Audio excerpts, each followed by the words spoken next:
The best basis for determining whether a certain argument is true is to watch it challenged and defended.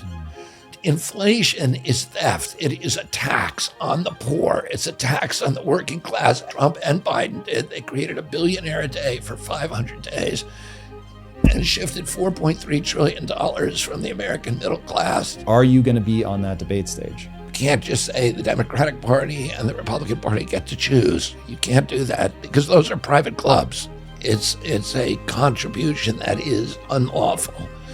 You look at President Biden, I worry. I think all of us, it's like watching your 5-year-old play on a jungle gym for the first time. You're like, oh my God, I hope, he doesn't fall. Trump in 4 years, he came in and said he was going to balance the budget. He spent $8 trillion, which is more than every president from George Washington to George W. Bush, 283 years of history.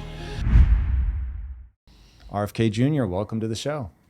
Very good to meet you. Thank you so much for having me, Tom. It is wonderful. As I was telling you before we started rolling, I've now spent about 30 hours researching you, looking for the smoking gun where you come across crazy, and I haven't found it. So I'm really eager to sit down and hear the vision for America.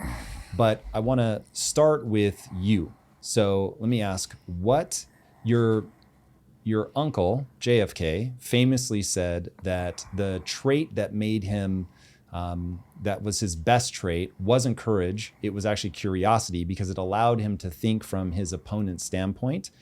What do you think is your best trait?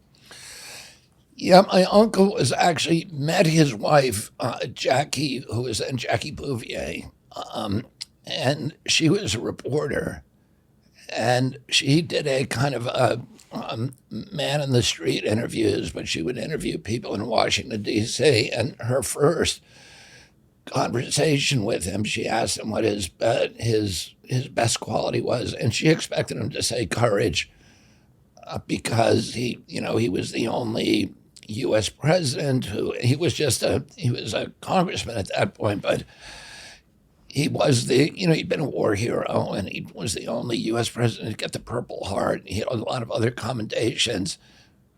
He had written a book, a Pulitzer Prize-winning book called Profiles in Courage. So he clearly thought courage was the quality that allowed all the other virtues to function. But he surprised her when he gave her that answer, that he thought his greatest asset, his greatest virtue was curiosity. And if you study his life, you understand why that is. He understood that if we're going to have peace, which was the critical outcome for his presidency, he told his best friend Ben Bradley. When Ben Bradley asked him, what do you want on your gravestone? He said he kept the peace. That the primary job of a president of the United States was to keep the country out of war. He said that he didn't want African kids, when they heard the United States of America, to think of a man with a gun and a uniform. He wanted them to think of a Peace Corps volunteer. He wanted them to think of the Alliance for Progress, USAID, these programs he created to end run the oligarchies and the military dictatorships and give funnel money directly to the poor and aid in ways that would foster the growth of a middle class, which he thought was critical to a democracy. Hopefully, I have some of that quality. I think it was important for him to be able to put himself in the shoes of his adversaries, and he thought that was critical to the path to peace. And I think that quality is as critical now as ever. I mean, if you ask me kind of what the quality that's kind of got me where I am today, I think I like to think that I have a rational mind and that I have a lot of detachment. That I'm not I'm not susceptible to passion or prejudice, that I try to look at problems and understand kind of the most logical way of looking at them, and then and then be always willing to change your mind about things if the data tells you otherwise. But then I also have kind of an imperviousness to pressure. If I believe something is right, I'll stick with it, and I'm not going to change my mind based upon kind of social punishment, defamations that are applied to me, or marginalization, or any of those. But I will change my mind always if somebody confronts me with facts that are contrary to my worldview. Do you think that logical approach is the thing that is going to make you effective at being a president in this moment? Because the other two candidates are all about appealing to the emotion. I think that my sort of capacity to not get swept away by emotions or by ambition is, I think it's a quality that has made me suitable for this time, because I think we need somebody right now. I mean, one of the big problems that we have, that's just a systemic problem, is this divisiveness and the polarization. And we've always had polarization in our country, but it's aggravated by two things. One is the stratification of our society.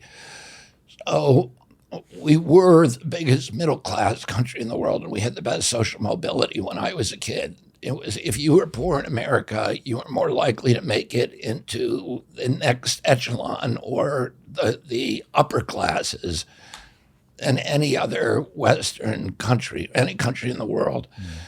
America was an extremely mobile society. If you started out poor, you can make it anywhere. Today, we are the least mobile of any Western democracy. So if you're born poor in this country, you're more likely to stay poor than somebody in Poland or France or Ukraine or wherever. And also,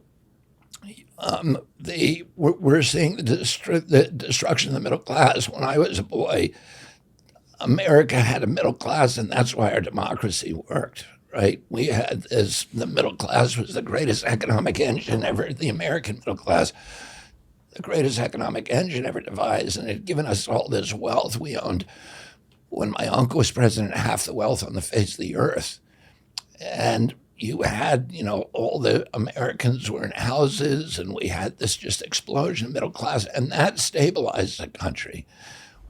When you see the middle class, when a country loses its middle class, and you have these big gaps in wealth gaps where you have an oligarchy above, which is what we have now, and widespread poverty below, that's a configuration that is too unstable to sustainably support a democracy, because you end up getting two political parties, and one of those parties is representing the interests of the upper class, keeping their wealth and getting richer. And that's not a good vessel for populism. So they're not telling people that that's what they're up to, but they're using other techniques of propaganda, of lying, of fixing votes or whatever to make sure that people vote, or division, of, say, pointing out scapegoats. And are you talking about the right or the left right now? It doesn't matter. If you're in a stratified society, whether it's a communist or whatever it is, where there's widespread poverty below and where there's great wealth above, one of the parties, its function is going to be protecting the assets and the perquisites and the privileges of the upper class. Yep. And then you'll have another party, or a lot of parties that are trying to, that are representing poorer people. But usually the upper class gets the military and a lot of the institutions on its side, the press, et cetera. and it can manipulate a lot of levers, and it has to kind of be dishonest about what its objective is. So you get people, widespread feeling that people have been fooled, and you get these divisions, and that's happening in our country right now. So the polarization is partially a function of the economic stratification, but it's amplified today by social media because the algorithms, these algorithms, which are self-learning algorithms, and the engineers who design those algorithms really don't even understand in many cases how they work anymore. Because they're learning themselves. And what they learned is the objective of the algorithm is to keep eyeballs on the site for as long as possible, because that's how revenues are generated by that social media. It turns out that people like to read things that they already believe in. Mm-hmm. So if you're a Republican and Democrat, you're living next door to each other, and you ask the same question of Google, you may get two different answers, because the algorithm is steering to you information that fortifies your worldview, your existing worldview. It's manipulating you, to be sure. I'm totally on board with that. The thing though, that I want to anchor this back on is this started from me asking if you having a rational mind is going to be the thing that steers us from that. So you've painted a really good picture of the division, how it happens. You didn't say Gini coefficient, but that idea, as the rich get richer, and there's a bigger divide between the haves and the have-nots, you're headed towards violence, quite frankly, from a historical perspective. But what I want to know is, how are you going to deploy a dispassionate, evidence-based methodology to solving those problems when first you have to win the election against people who are going to be able to speak to the emotional side of people? Well, yeah, I don't want to, paint a picture of myself as kind of a bloodless technocrat. I feel like my whole life has been about empathy and and trying to understand people. So, but I think it's important for particularly, what I really was saying is that's kind of how I ended up where I am now. I became kind of a social critic of a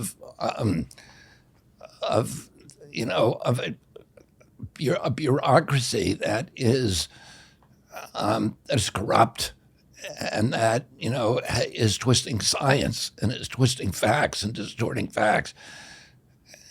And that I feel like I have a clear view of what, I have a rational mind, so I'm looking at truth, and I'm seeing how it's being deliberately and systematically distorted by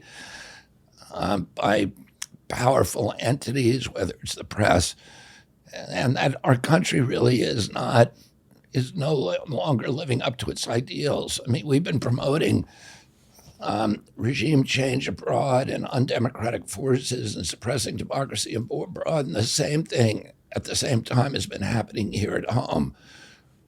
We've really lost a lot of the traditional indicia of democracy. Sure, we have elections still, but Russia has elections, Iran has elections, China has elections. And, you look at our country and say, are we really a democracy anymore? Or are we really an oligarchy or even a plutocracy or a corporate kleptocracy where, the wealth and corporations really have the power to dictate policy, and that, regular Americans have almost no say in the political process. And, and then also, we have a government now that's doing things that the American, Constitution that are abhorrent to our Constitution. It's doing censorship, it's doing surveillance, it's doing, it's doing sort of compliance exercises that are very, very anti-democratic. And I feel like I have, for one reason or another, that I have clarity about that, and I'm not. it sounds kind of vain to say that I have a rational mind and, other people are irrational. And I'm not trying to say that, but I think I have, I feel like I have a really clear vision about what this country is supposed to look like and what the values that, I was raised with, and that we've departed from that vision and those values. All right, that is very much what I want to map out in this conversation. But I really do want to get into this idea. One, I would just say, as somebody who is a voter and could potentially vote for you, I love that you're open-minded. I love that you don't overstep and get super aggressive. But if you believe that part of what makes you worthy of this role is that you can think through these problems better than somebody else, make as bold of a claim as you want, and then just demonstrate to me that you can back it up. And so one of the things that drives me mad as somebody on the outside looking at your candidacy, and I am in search of the best ideas. That's it. I just want to know what's true. I want to know what's effective. And when people are trying to dismiss you because they think that you're wrong, but instead of debating the ideas, they just dismiss you, it makes me distrust them in a simple sentence. I want to see you be able to debate these ideas with the people that are the recognized experts, so that every time I see you get into a debate on a topic, I can tell that there's layers and layers and layers of data points, assumptions that your conclusion is built on. I don't know if your conclusions are right. And that's why I want to see you collide with people, but people won't collide with you. So one, why is that? And since we're filming this before the presidential debate, are you going to be on that debate stage? Well, of course, I'd like to be on the debate stage. The debating commission, if the traditional commission that's been used for the past 30 years was running the debate, I believe I'd be on the debate stage. But both the Biden and Trump campaign have said that they're not going to use the presidential debating commission, and they made a side deal with CNN. And we think the side deal is illegal, and we've asked the FEC to take action, and we've also filed our own lawsuit against it. Under FEC rules, and this gets into the weeds. It's not a particularly great story, but under FEC rules, if you don't have neutral pre-existing criteria for determining who will be on the debate stage, and you just choose the two people that you want to debate and exclude everybody else, it's an illegal campaign contribution. And it's the same thing, essentially, that got Michael Cohen locked in jail. It's a contribution that is unlawful.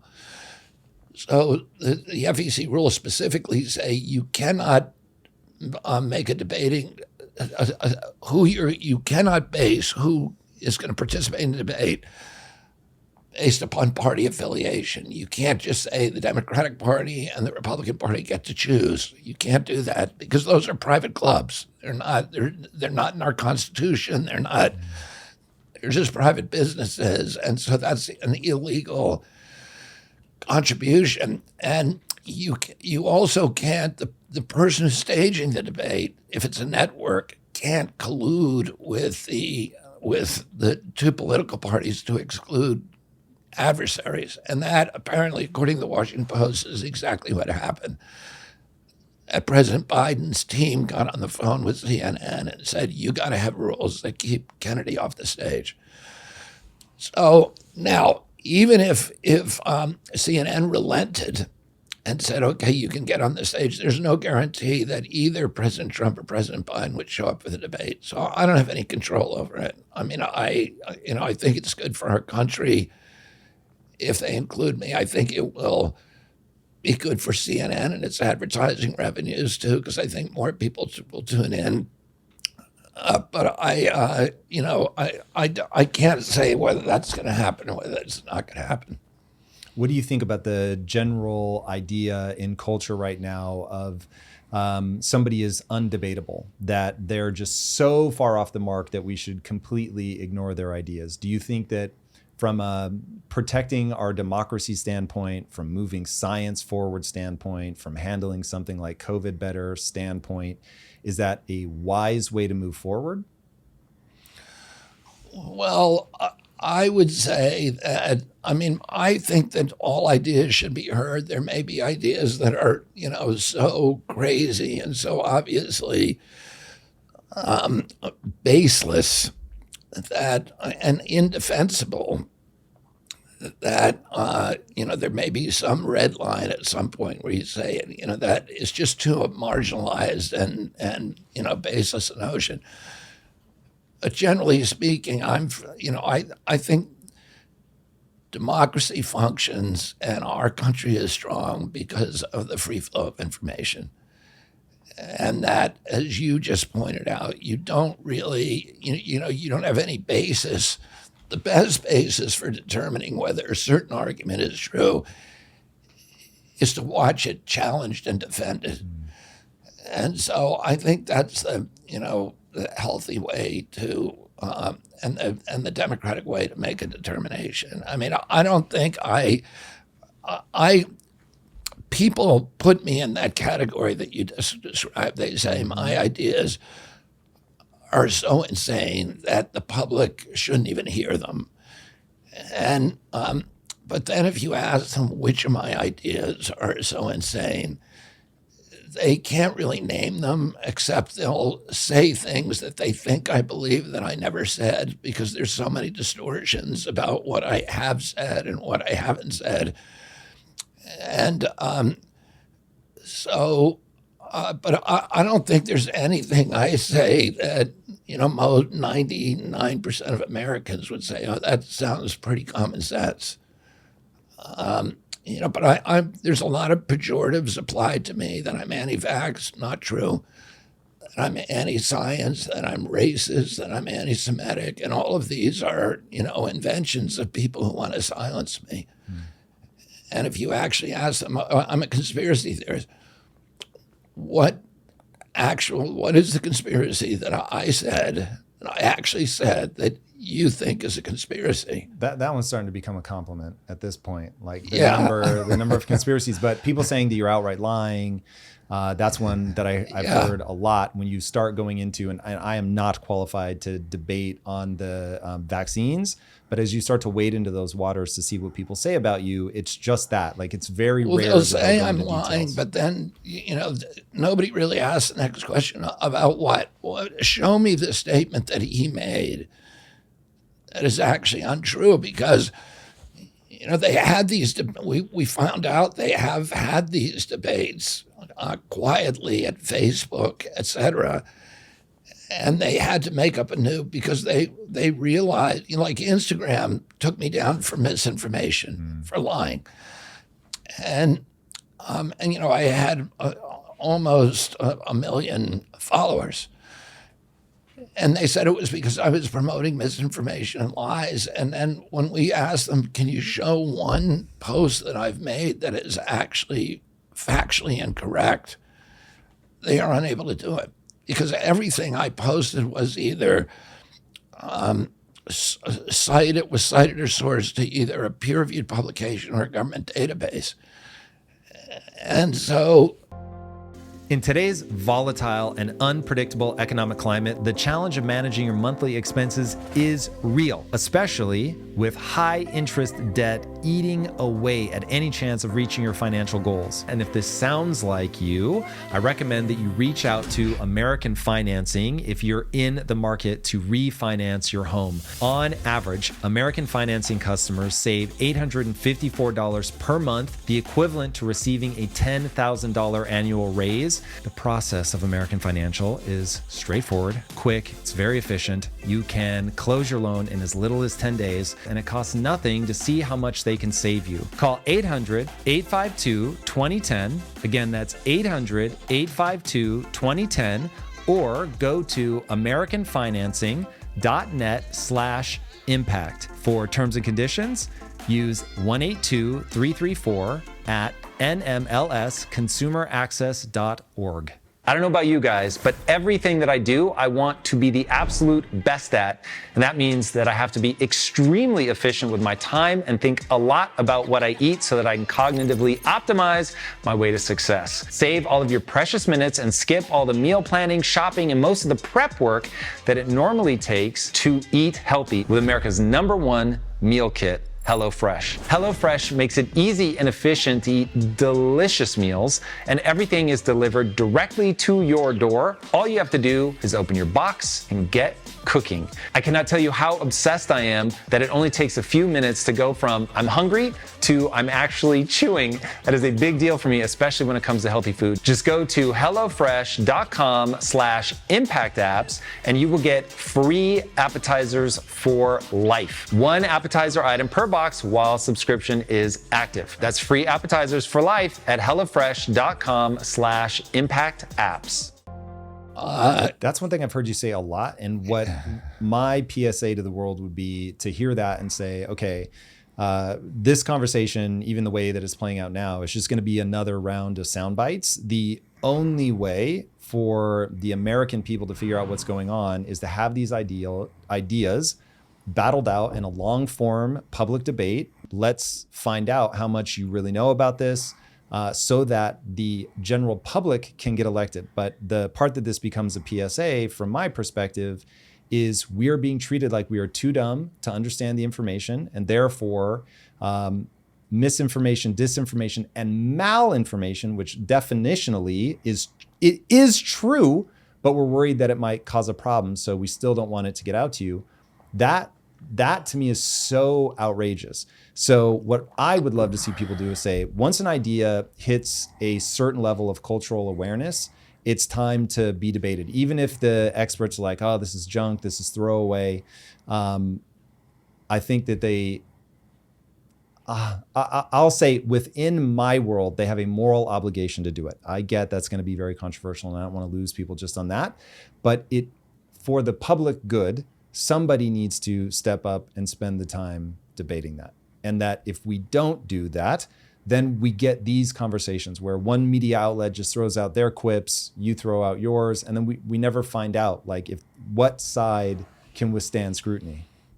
Yeah, I agree with everything you said. And what I've said is I'll debate anybody on any of these issues. I think that's absolutely critical that we have those kind of debates, and that, again, I think the idea of protecting the public from dangerous ideas is not something that should be permissible in a democracy. And, there's a lot of stuff that I would characterize as kind of borderline conspiracy theories, stuff about, I have no idea whether UFOs exist, right? I don't have any idea. I just don't have any information on them, but I don't think automatically that we shouldn't be hearing about that, right? Or whether 9/11 whether there was something screwy about that. I think we should be talking about it. And even on the election, issues, it's verboten to say that, the election was fixed. Well, in 2001, almost every Democrat believed that the election was fixed, that, Gore won the presidency and that he was excluded. In 2004, I wrote a an award-winning article for Rolling Stone saying that election, that there had been 6 counties that had been stolen in Colorado, and I gave chapter and verse about why I believe that, and and a lot of people believed it then, and I still believe it today. In 2016, people believe that Bernie Sanders got, that the election was fixed against them, and in 2020, Hillary Clinton publicly says that election was stolen from her. So, we have, the thing, we should fix the electoral system in this country so nobody believes that at all. We put a man on the moon. We have ATMs on every block and, in every city in this country, and they never make mistakes. We have they never give you too much money, right? We can make a machine that can count. Las Vegas proves that. There's the slot machines never pay you too much, and then you can have a paper ballot so that if people have doubts about the machines, because machines can get hacked, you ought to be able to do a hand count, even a very, very low threshold, so that we should be able to solve those problems. But I don't think that, we should be making, I believe that Biden won the election, but I don't believe that we should be vilifying and making pariahs and marginalizing and ridiculing the people on the other side who say they're not attacking democracy. We ought to be able to answer their questions point by point, and those debates need to take place in a democracy, and hopefully they need to take place in a way that's congenial and respectful and not, filled with hatred and vitriol and poison. We ought to be able to just have we ought to have a debate. That's what gives democracy its power. Is that the policies that ultimately prevail in a democracy are annealed first in a furnace of debate, and the idea is that that can triumph in that marketplace of ideas. They're the ones that rise to the top and become policies, and that's the big advantage that democracy has on totalitarian systems. Totalitarian system is a much more efficient system. You don't have you got one guy at the top saying, and from being a business guy, right? You wouldn't want it you could not have made all the tons of money that you've made if everything was done by a committee. And so totalitarian systems are much more efficient, they're much more streamlined, they're much quicker to react. And the framers of the Constitution knew that, but they thought democracy over the long run would have an advantage because the debates would give us, it's a marketplace. The same reason China does great at home because it can select this business, it selects winners and losers, so it can dominate its own market. But I'm not scared of competing with China elsewhere in the world because we have free market system, or at least we did in the past. And that's going to eliminate the efficiencies over long term much more efficiently. Like the government couldn't have created Facebook. The government couldn't have alone created, these other, billion-dollar companies. You need people you need a marketplace. And we need that marketplace for ideas too. So if our democracy is going to continue to function, and I'll debate anybody on any statement I make. And we did this when I was on Joe Rogan. He had Peter Hotez, who's this, what I would call a kind of a corrupt scientist who's an insider in the. We call him biostitutes. He's an insider in the pharmaceutical industry. And he was sitting on the sidelines saying I was lying about all these things. And Joe Rogan said, "Would you debate him?" And I said, "I'll debate him anytime, anywhere." And Joe Rogan, I think, offered him $100,000. And then David Sachs added the total got up high. I think it was 2.6 million in the end or something like that. It's bananas. And he still passed. And he wouldn't do it. So that tells you something.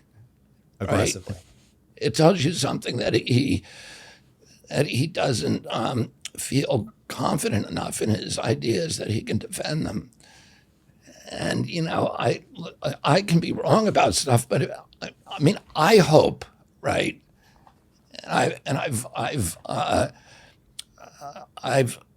have lots of track record of doing this. If somebody calls me out because I got something wrong, that my reaction to that is to go back and fix it and say, yeah, I got that wrong, and here's the right. Thanks for pointing that out. In this book, The Real Anthony Fauci, I say in the beginning, there's 2,200 footnotes in there, and there's a lot of factual assertions. And I invite people, and I, we put a, what do you call the QR code next to each one so you can look up my source while you're reading. And that's really smart. Yeah, so that people can check me immediately. So, and I invite people in the first page of this book, I say, if you find an error in this book, please tell us about it, because we ended up with like 30 editions of that book. And anytime there's a new edition, I can correct an error. So that's what you do with errors. When you're wrong, you acknowledge it, you correct it, and then you keep going. And so I think that is the way that it's supposed to operate, and that's the way I operate. I'm not going to stand on a fact that is wrong, that has been shown that it's wrong.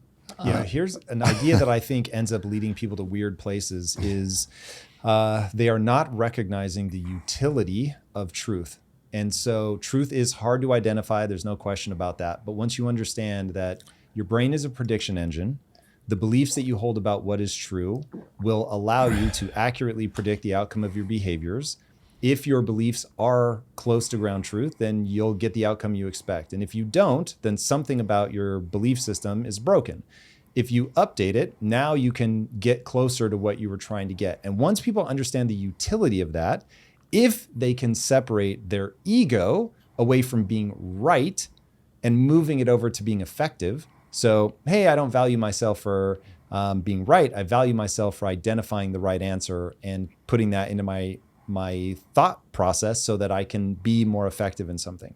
So this brings up the whole idea of value system, which I think is incredibly important. Now, I can't remember if it was I by the way, I can't improve on that explanation about why we should be seeking truth. Yeah, it is literally just getting to effectively the scientific method. Like you're just trying to figure out, I expect to get this result. I'm going to try a thing. Did I get the result? No. And you validate it. Exactly. And if you believe in empiricism, if you believe in the scientific method, if you believe in objective truths, then, life should be just a search for existential truths. That's why we're here. That's what God wants us to be doing, to be looking for truth that what right now, the role of the government in so many instances is to confuse people about it and to distort the truth and to, in order to make way for power and corporate profits and to advance the mercantile interests of these, the corporations that they regulate. And you have time and again when I talk about debating people and getting to the truth, people say to me, well, is there really any truth? Right? And they ask that question, and you're like, that's how confused people are, is that they don't even believe that there's objective truth anymore. I will give them that the truth is so hard to ascertain that there is a real thing. So I don't know if you know Ben Shapiro, of course, you've been on his show. So Ben Shapiro has the very famous and very funny statement that facts don't care about your feelings. But the reality is your feelings don't care about facts, and most people are guided by their feelings. And so if something feels right, then they just believe that it is true. And so they don't have any mechanism by which they check it to see, is this belief helping me or not helping me? And that's where I think this breaks down, because so many, again, going back to values, which I really want to hear you speak on, people have built a value system that says be right, be better, be faster, be stronger, not be the learner. Don't worry about being right. Worry about having the right answer, that you should be driving towards goals that are honorable. And so now if we're trying to get goals that are honorable, that sort of sneaks in the idea of, well, we should do that efficiently. And so now how do we efficiently achieve goals that are honorable, which I imagine your platform is going to be chock full of them. But to set the stage for that, I can't remember if it was your dad or your uncle, but one of them said that physical courage is amazing, but there's nothing more difficult or more important than moral courage. So your dad was assassinated for his political beliefs. Your uncle was assassinated for his political beliefs. Your character has been assassinated over and over. Since declaring that you're running for president, you've had your house broken into. I mean, just like on and on the list goes. What is writing in your value system that makes you keep marching forward?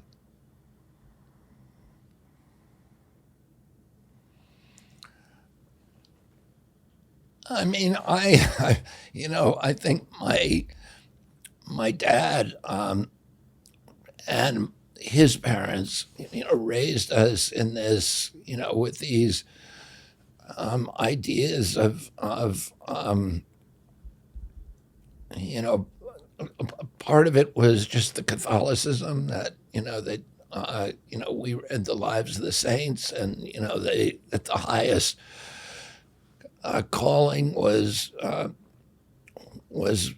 people who the martyrs who stood up for what they believed in and died, and that's and died for that belief. So, and then my father, after my uncle's death particularly, became very enthralled with the Greeks, with Edith Hamilton. He wrote the kind of the seminal book on Greek mythology, and he read Aeschylus, he read Plato, he read all of the plays and the poems of ancient Greek and the stories, and those are all about this kind of the elevation of the American of the human character through heroism, through standing for something that you believe in. I've told this story on the Lex Fridman's show that my dad gave me a book a couple of weeks before he died, which was a book by Camus, and it's called The Plague. And my dad gave me books all the time and poems and asked me to read them. But when he gave me this book, he told me that he wanted me to read it with this kind of special intensity. And then after he died, I didn't read it before he died, but after he died, it became important for me to read it. So I did, and I read it a number of times to try to unlock, whatever it was that he was telling. That was the last thing that he sort of request that he made of me. Oh, it had, it was imbued with kind of special importance in my mind. And the book is about a doctor in a plague-ridden city in North Africa. It's like Algeria, Tunisia. It never says, and it doesn't say what the disease is, but the city is under quarantine. Nobody can go in and out.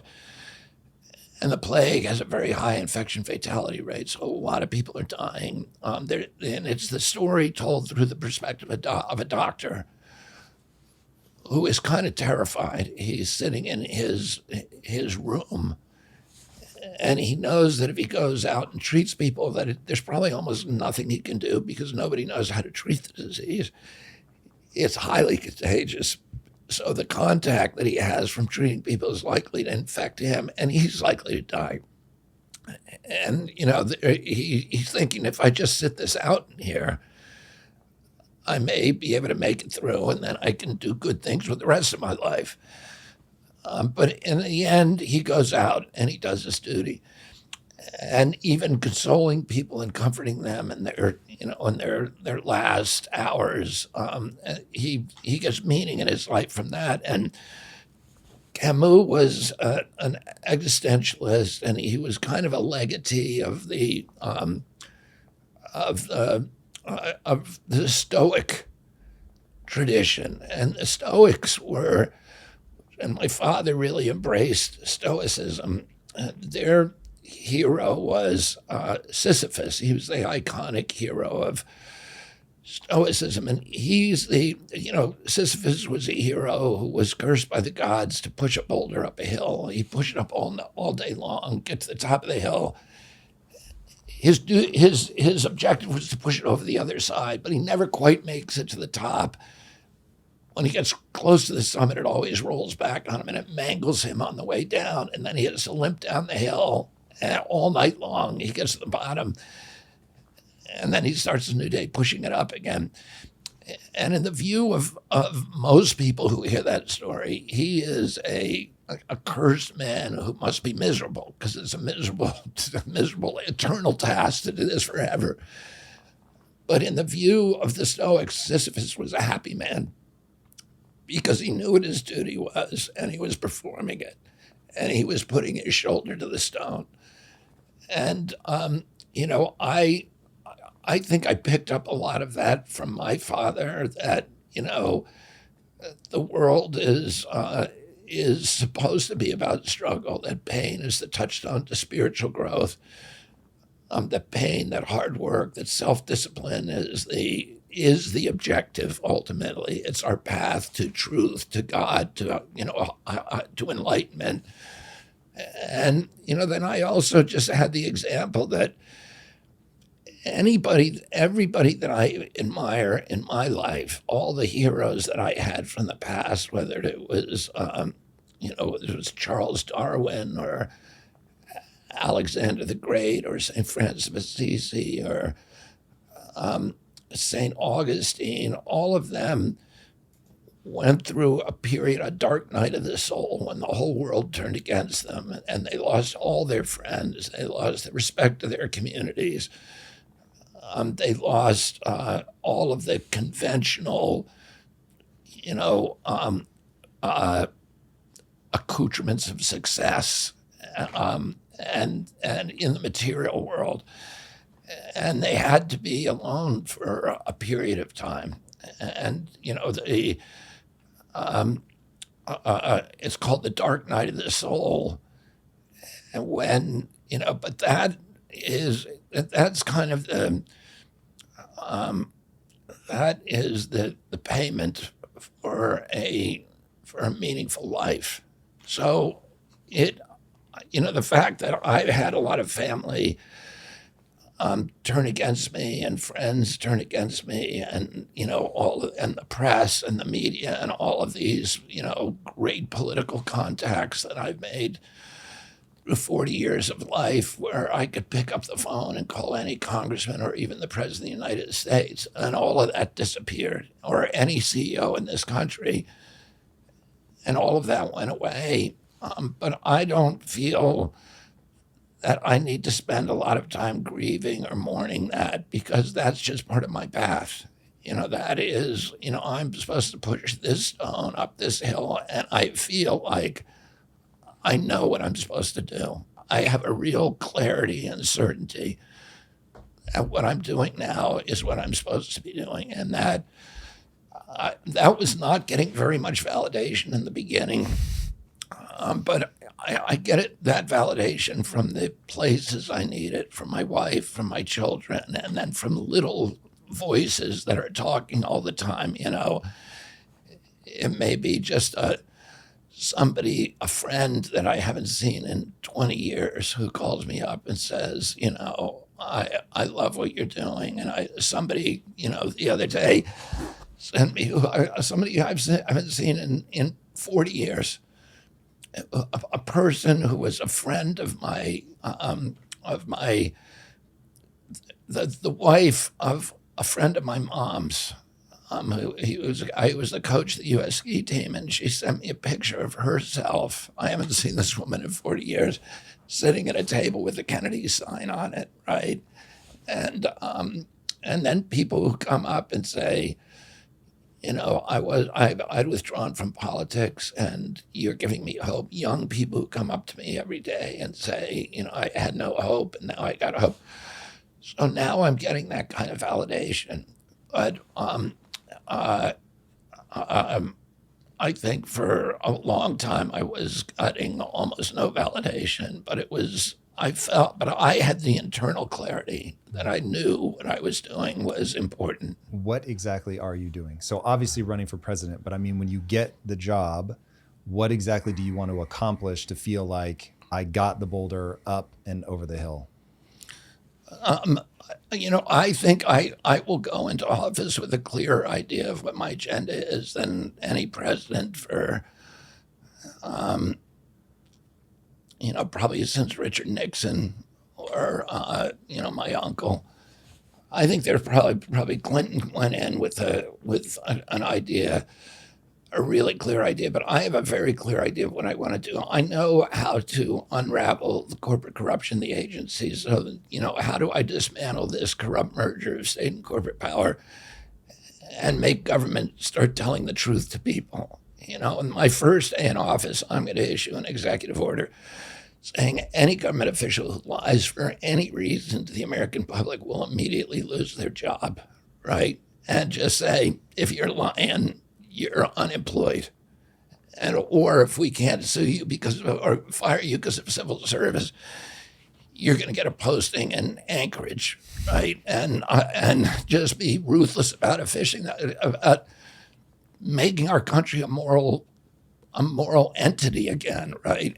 And dismantling the war machine, getting us out of Ukraine, getting and solving that, and making peace there, and trying to. And there's so many issues now that are critical in foreign policy. We need to deal with the rise of AI, the threat that makes sure that AI makes the world more democratic, that it makes us more efficient, that it makes us healthier, that it gives people control of their government and not the opposite, that it makes us sicker and gives the government, allows government to make slaves of us all. It can go either way. All right, I think this is a great one to hear how your logical mind is going to approach that. So, well, I can't tell you the details about how I'm going to approach that. I can tell you that I know what the end point has to be, and that I understand the huge perils of AI and the huge promise of it. I also understand the complexity that you can't overregulate it in this country because we can't afford to drive it away. So I want this country to be the hub of AI. I want us to be the hub of blockchain. We have an administration right now that is making war on blockchain. In the last 2 years, there's been 1,200 cryptocurrencies registered in Switzerland. The capitalization of those is $360 billion. And all the entrepreneurs are being driven to, Geneva and to Singapore and to China and to Iran and to Dubai and Qatar. And we want those entrepreneurs here in this country. The only way out of the $34 trillion debt, we cannot cut our way out of that debt. I'm going to make the cuts in the military. I'm going to make the cuts in chronic disease, but you cannot. $34 trillion right now. We spend more. Last year, we spent $1.3 trillion servicing the debt. So that's the cost of paying the interest on the debt. It's more than our total military budget, including the Department of Energy and Veterans Affairs and the national security agencies. And it's about 8% of our GDP. So, and it's accelerating. It's gone from, the debt, the additional debt has gone from 2% to 8% of our GDP. Within 5 years, 50 cents out of every dollar we collect in taxes is going to go to servicing the debt. In 10 years, 100%. This is existential. Literally. And we're past the point where we can cut our way out of it. What we need to do is we need to grow our way out of it. We need to grow our economy so that the debt gets proportionally smaller. And so we need to do cuts enough to balance the budget, but then we need to take that money and invest it in things that are going to grow our economy. If we, for example, every $1 million we spend on weapons creates 2 jobs. Every $1 million that we spend on child care creates 22 new jobs. So every decision I make as president is going to be, if I'm going to spend money, how many jobs are we going to create? How much wealth is it going to create for our country? That's the only thing I'm focusing on. How do we rebuild the American middle class? And but we can't just do it through cutting and reinvesting. We need new industries, and we need industries that are going to explode the same way that Silicon Valley exploded and got us out of that jam. And though the two most obvious industries for doing that are AI and blockchain. So, I know I can't tell you how I'm going to do it. I can tell you I'm going to bring the smartest people in the world together, not the big shots who are going to try to, manipulate it so they own it. But people from every strata who can come in and meet with me and talk with me and figure out a way. And also, we need to be talking to President Xi in China. We need to be talking to Ahmadinejad in Iran. We need to be talking to Putin. We need to be talking to Israel and all these other places about how do we regulate this globally, because it's going to happen, and we can no longer afford to be at war with other nations all the time. We need to figure out there are greater threats now to all of humanity than one nation against another. There's existential threats to humanity, and AI is one of them. Nuclear proliferation is another. Bioweapons proliferation, particularly when it's married to AI, is really terrifying, and the barriers for entry are getting lower and lower every year. So you're going to be able to make lethal bioweapons in your garage that could wipe out a big part of humanity. All right, you laid a lot of ideas on the table. I want to start putting like a real fine point on some of these. So the fact, if I'm tracking your logic well, please tell me if I get anything wrong, but you understand that the debt is absolutely untenable. We're going to be spending basically every tax dollar in the not too distant future is going to go just to servicing the debt. If interest rates go up, then it gets even worse. It's 10 years if we stay on the current track. But if interest rates rise, it's a lot faster than that. So, and the interest rates are going to rise. Yesterday, 2 days ago, the Saudis got off of the petrodollar. Yeah. That and you seismic. See the rise of BRICS, and that's going to drive a rise in interest rates, ultimately, that we have no control over. So if people start walking away from the U.S. dollar as the global reserve currency, as a global safe haven, as a global trade currency, if that happens, that this will be accelerated to, very short amount of time. If you're tired of trying to find the real truth, you have to strive to tell whether the news that you're getting is actual real reporting, biased narratives, trolling, selective reporting, whatever the case may be, then you need to be using ground news. Ground News compiles stories from across the global political spectrum, giving you every angle so that you can get the full picture and aren't being blindsided. I especially like their election page, where you can learn more about candidates, sort news coverage by key voting issues, and get a specific election-related blind spot feed to make sure you're not missing out on important stories. Go to ground.news/Tom or use the link in the video description to subscribe today.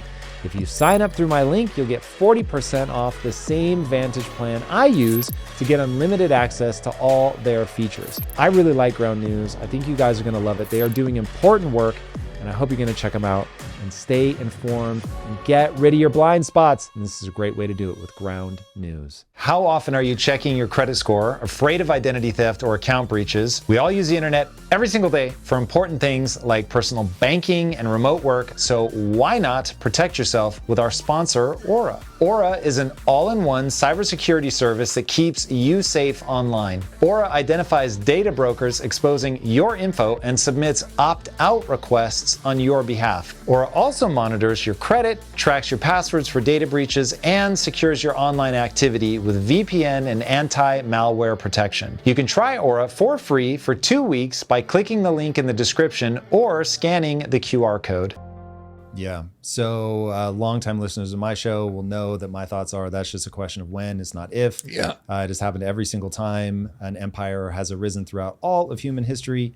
Ray Dalio does a tremendous breakdown on this. So that's not a question of if, it's a question of when. So tracking that, I think that's super smart. You know that we're going to have to innovate our way out of this. The question is, I know, and I think it would be strange to expect you to know exactly who you're going to put in place and how you're going to pull it off. But do you have a hypothesis about what it is that creates the environment in which innovation can flourish? Because the first thing you've said today that made me nervous is that with government spending, you're going to ask how many jobs do I create, which then I just hear government gets bigger, which is certainly not the song I'm singing. No, that's not what I'm saying. I'm not saying I'm going to do. So I'm going to increase government spending, but I'm going to say every dollar that the government spends is about, has to be about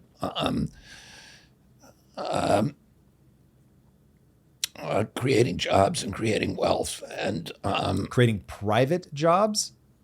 Yeah, private jobs. Creating opportunity, an ecosystem that that is going to return the middle class and reindustrialize our country. What's the most effective historical system that we can look to that did that you think has a shot in some similar form today? Well, I mean, the historic system was to have a base currency that you couldn't, print fiat currency. But fiat currency had to be developed in order to pay for wars. And, there's good reasons to do it, there's some good reasons that you want a limited fiat currency, but like you say, every empire, this is the end of it, right? And the overextension of the military abroad. There's a historian called Paul Kennedy, who's an iconic historian at Yale, and he's written this brilliant analysis of, it's called The Rise and Fall of the Great Empires. It looks at all the great empires over the past 500 years, the Spanish Empire, the British Empire, all of them. And every one of them died because of the overextension of the military abroad, the printing of the money to pay for that, and then just being crushed with the debt of that. And that's exactly what we're doing here right now. And we've got to wind back. We've got to realize that we're no longer live in a unipolar world. We have to recognize a reality that we live in a multipolar world, and there's going to be we're going to be one among many, and that doesn't mean that we're going to diminish our country. It actually is a huge opportunity for us to reestablish America as a moral authority and as a leader in the world. People want American leadership. They don't want bullying. They know the difference. And, we need to, our military budget right now is based, it's not about self-defense. It's not about defending the homeland. It's about dominating the globe. We have 800 bases abroad. The Russians have 1.5. The Chinese have 1. And these expenditures are about domination, about creating a hegemon and the illusion that we are the only power in the world. And, and it's not working anymore. When we apply sanctions, people laugh at us. The Russians, because of our sanctions, have the strongest economy that they've ever had. They're immune to sanctions now. Putin's more popular than he was when we started attacking. When we attack a country, they get stronger. And it's been catastrophic for our country.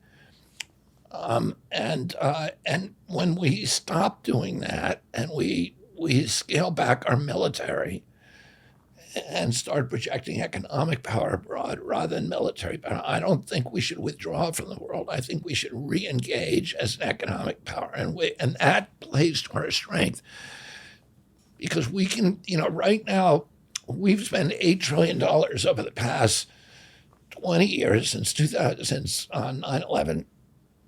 We've spent $8 trillion on regime change wars. Right? And every country that we've made war in is worse off than we found it. we say we're extending democracy. That hasn't happened. I'll give you an example of Iraq. We spent $3.6 trillion in Iraq. Today, Iraq is worse off than we found it. We killed more Iraqis than Saddam Hussein.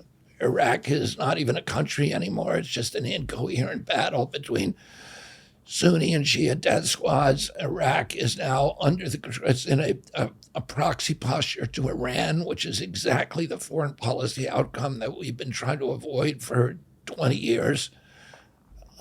We created ISIS.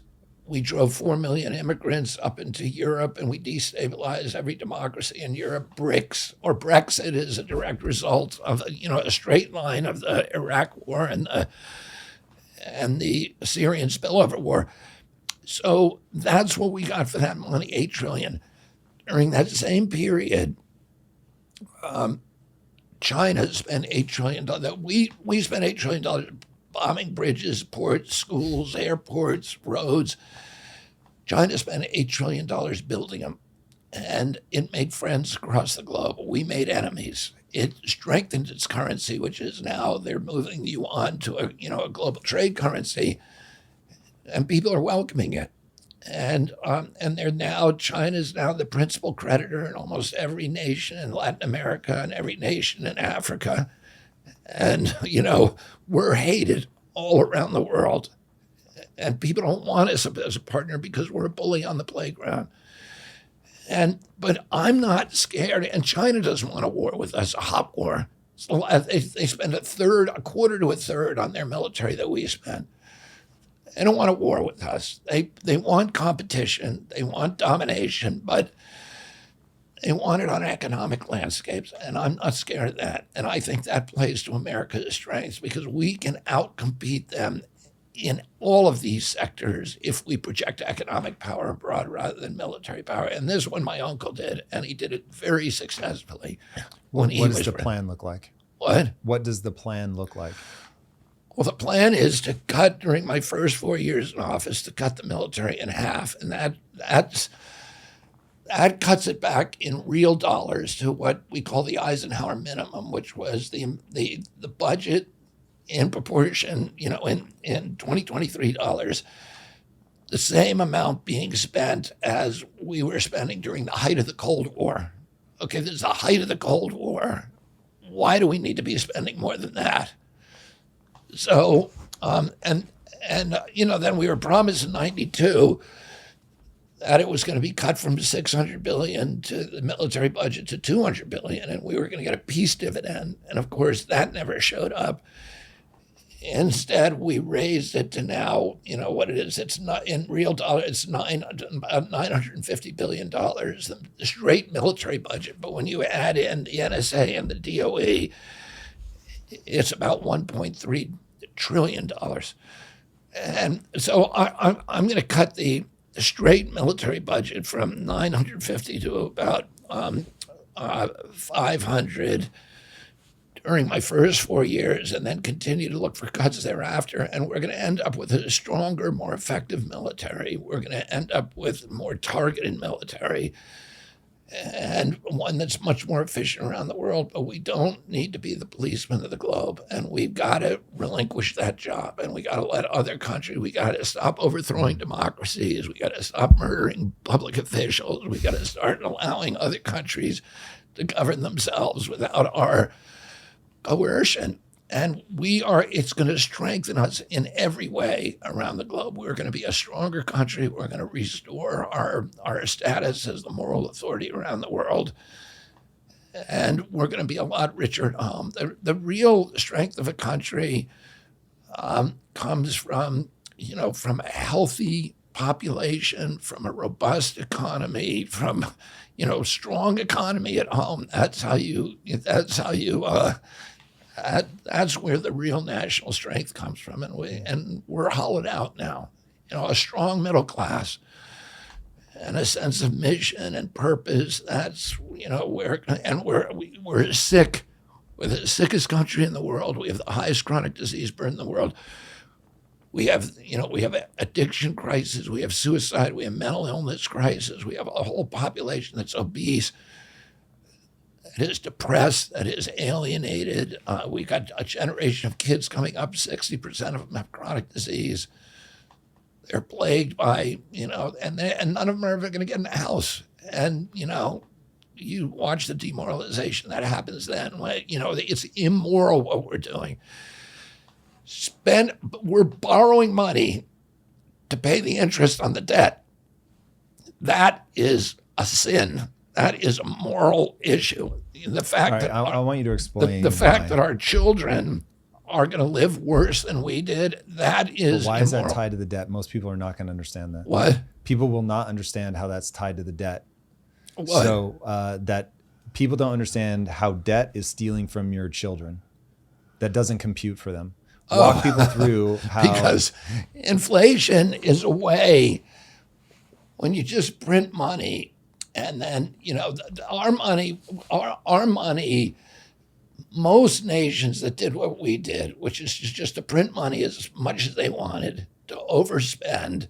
Can you explain to people what money printing actually is? You don't need to give them the mechanism, but most people do not understand. I'm going to call it theft. I'll be super curious. It's theft. Of course it's There we theft. go. It's theft from anybody who has a fixed income, anybody who has sort of fixed, it depends on a salary or Social Security or whatever.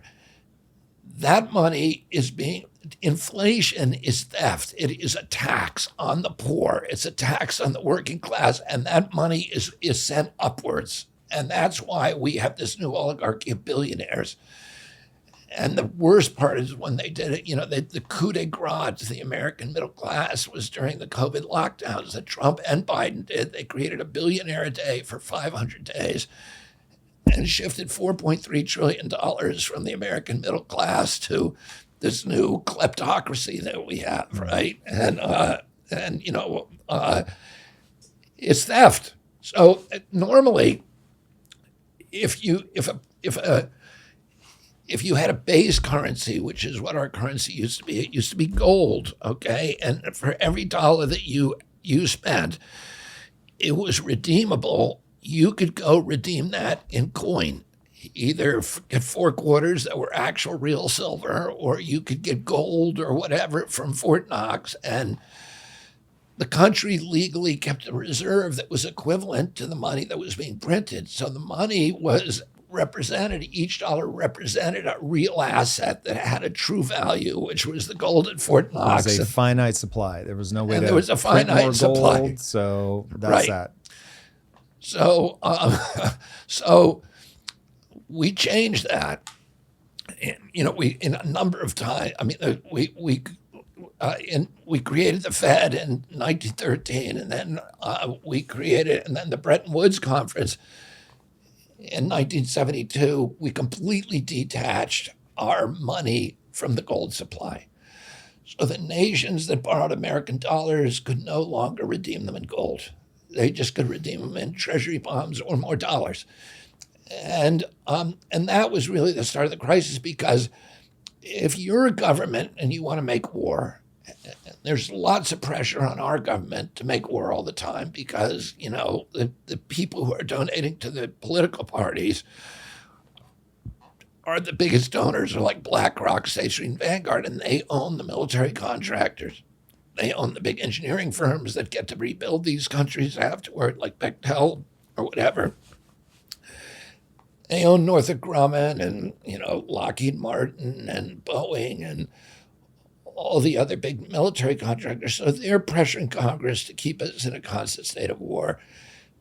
But the only way under the old system, when you didn't have fiat currency, the politicians would have to go to the public and say, we want to make war on Saddam Hussein. It's going to cost $3.6 trillion. We want Congress to approve it. And, we're going to tell you this is what it costs. And we're going to have to, that means that a lot of you are not going to be able to pay your mortgage.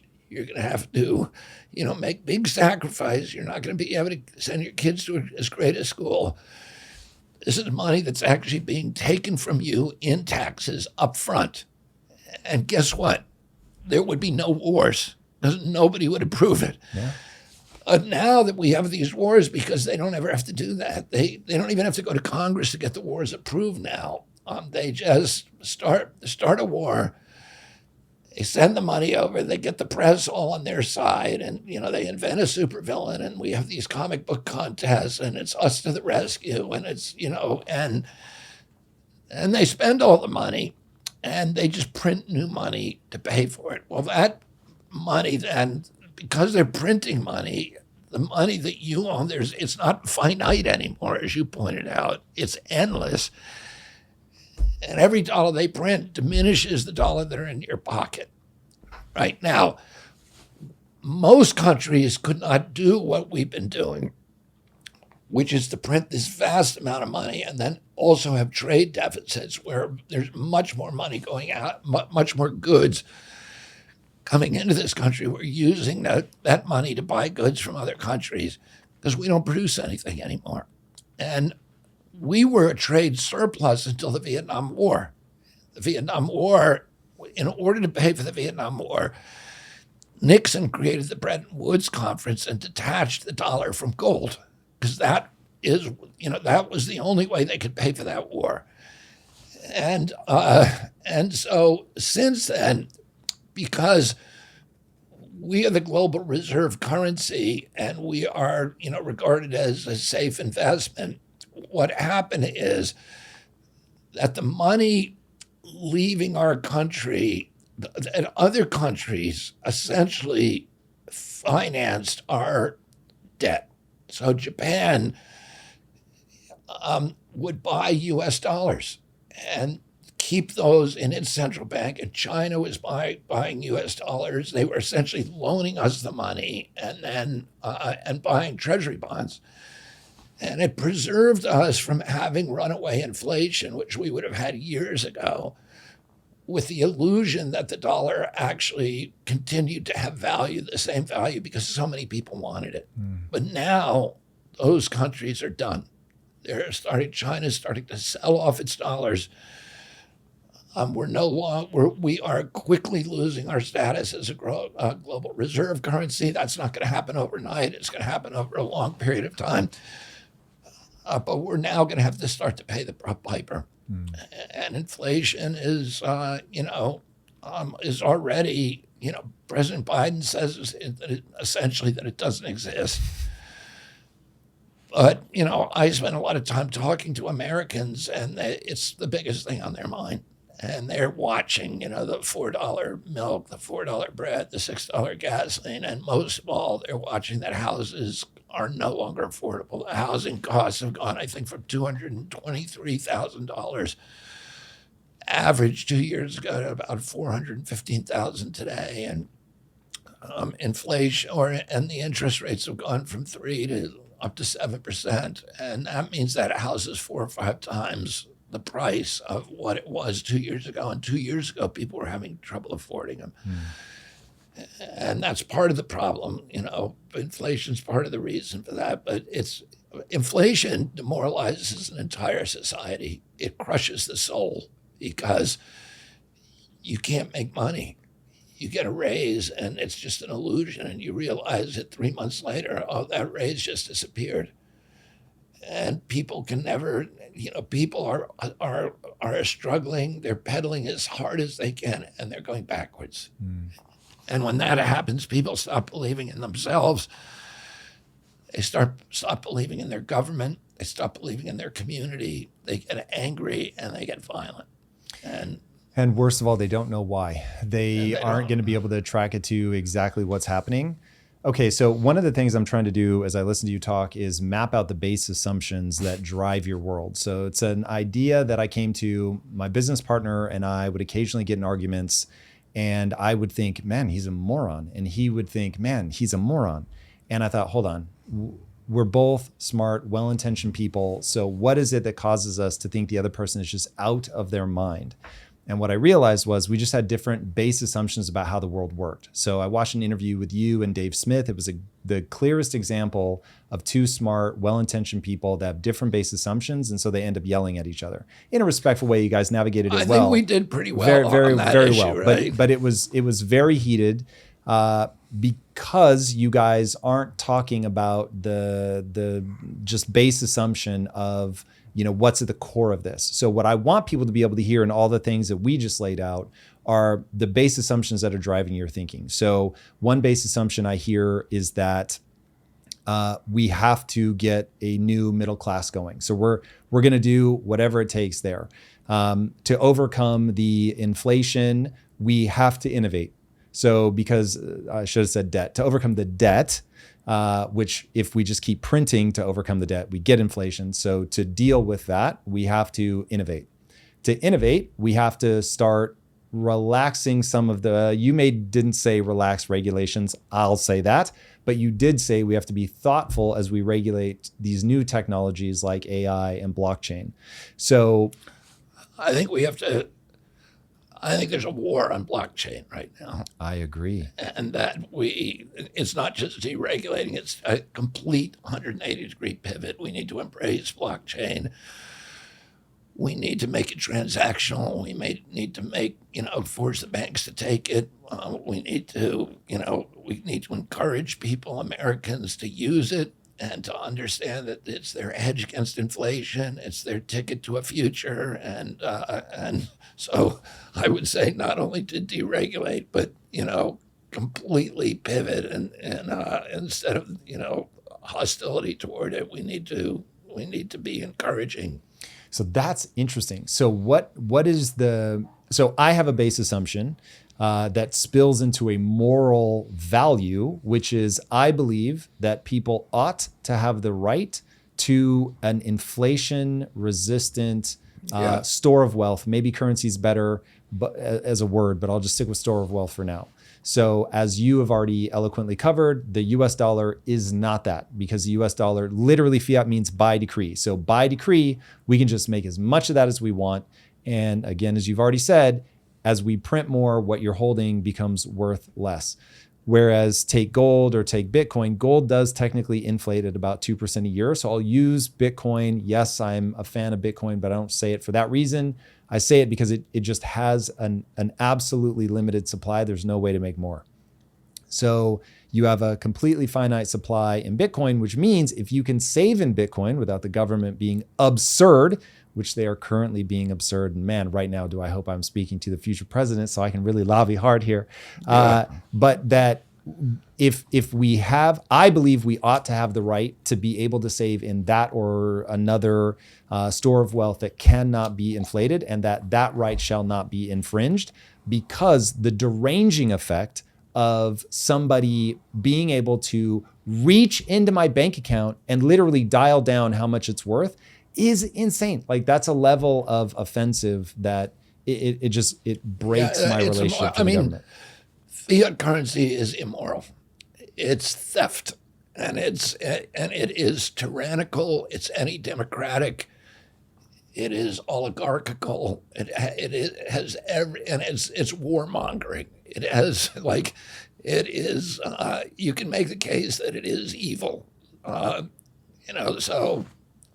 how do you deal with it? Because you're going to come into a regulatory environment that's going to fight you. Yeah, I think we need to have off ramps, which I think Bitcoin particularly I think is an important off ramp, so that Americans can get access to currency that is not going to devalue with inflation. I think everybody, like you said, has that right. And then I think we need to encourage it, make it more transactional. I've heard a million ideas that are exciting about how to do this. I want to have 100 people looking at those ideas and say, here's the pitfalls. One of those ideas is to issue a new a class of treasury notes that, not all of them, but a class that is maybe 1% base currency, and maybe you increase that every year. So the next year it's 2%, the next year it's 3%.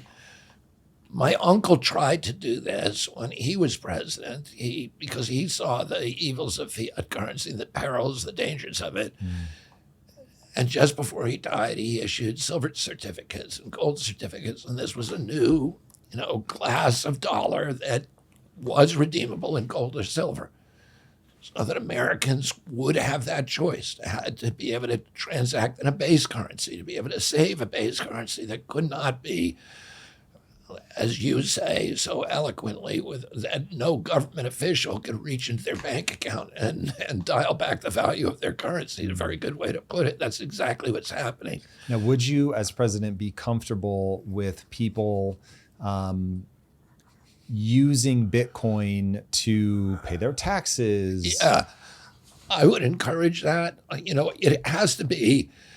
It's very complex because at some point during their lifespan, cryptocurrencies act as commodities, and other parts they act as securities, and so there's no fixed system now that can adequately regulate them. They have to, and also then there's a problem with, for example, Bitcoin. I think we should be able to.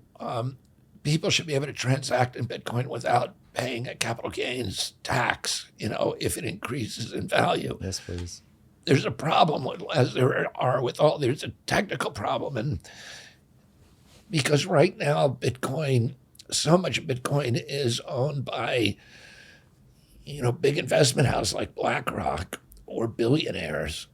And that would be a huge windfall for those entities, and that itself would be somewhat undemocratic. So maybe there's a way to do it where you say, in smaller transactions, that it's not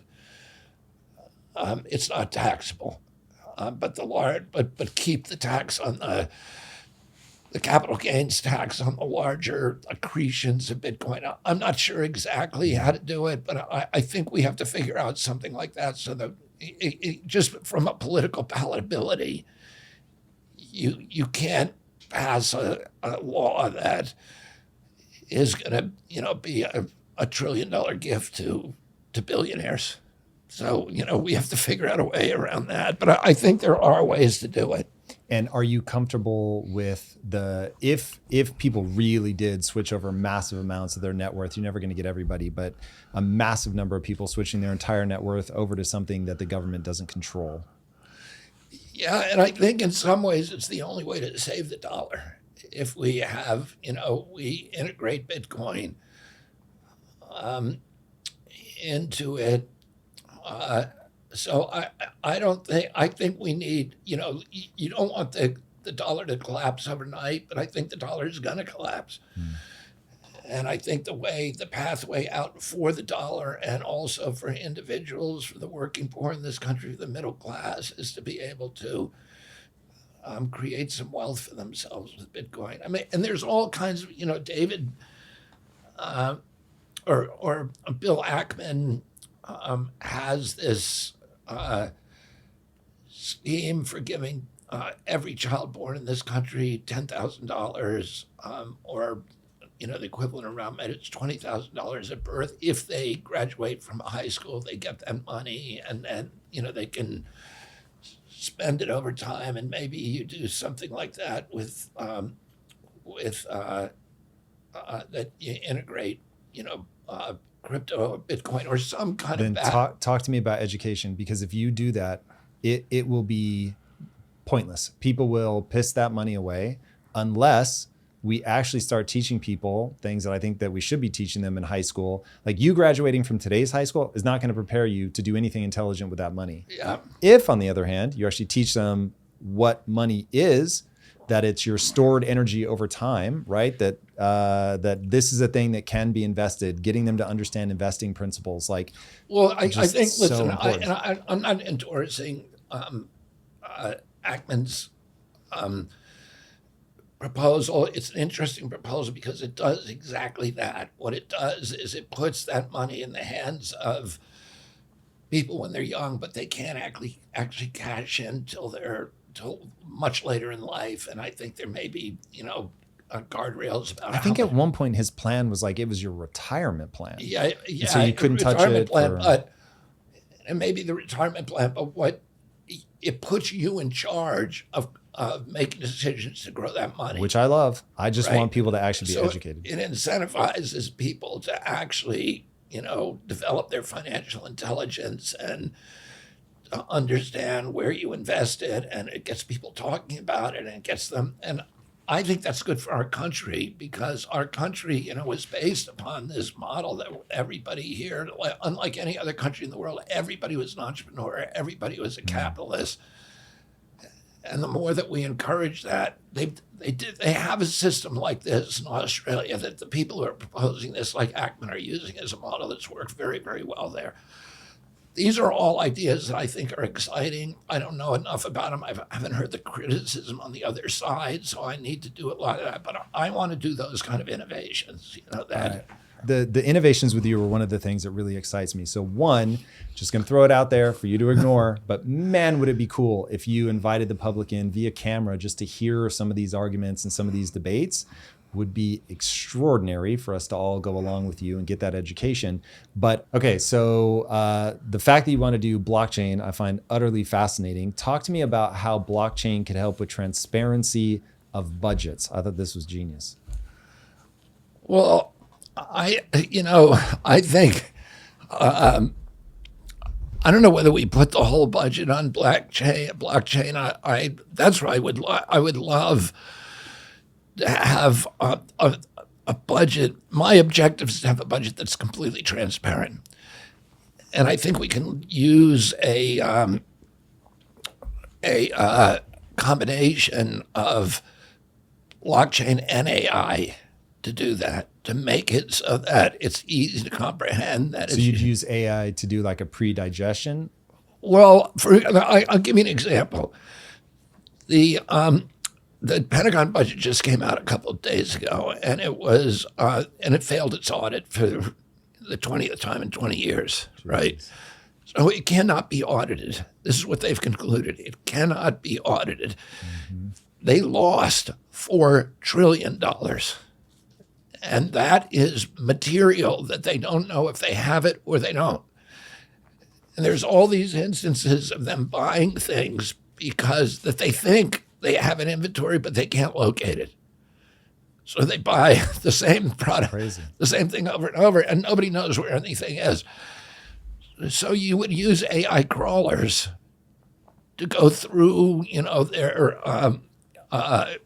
their supply depots and identify everything and figure out where everything goes. I mean, this would, right?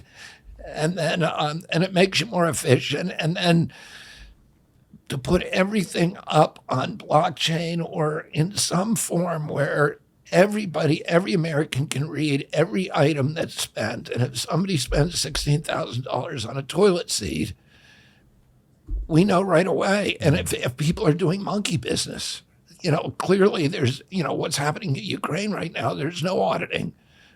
You send $50 billion over to the most corrupt country in the world.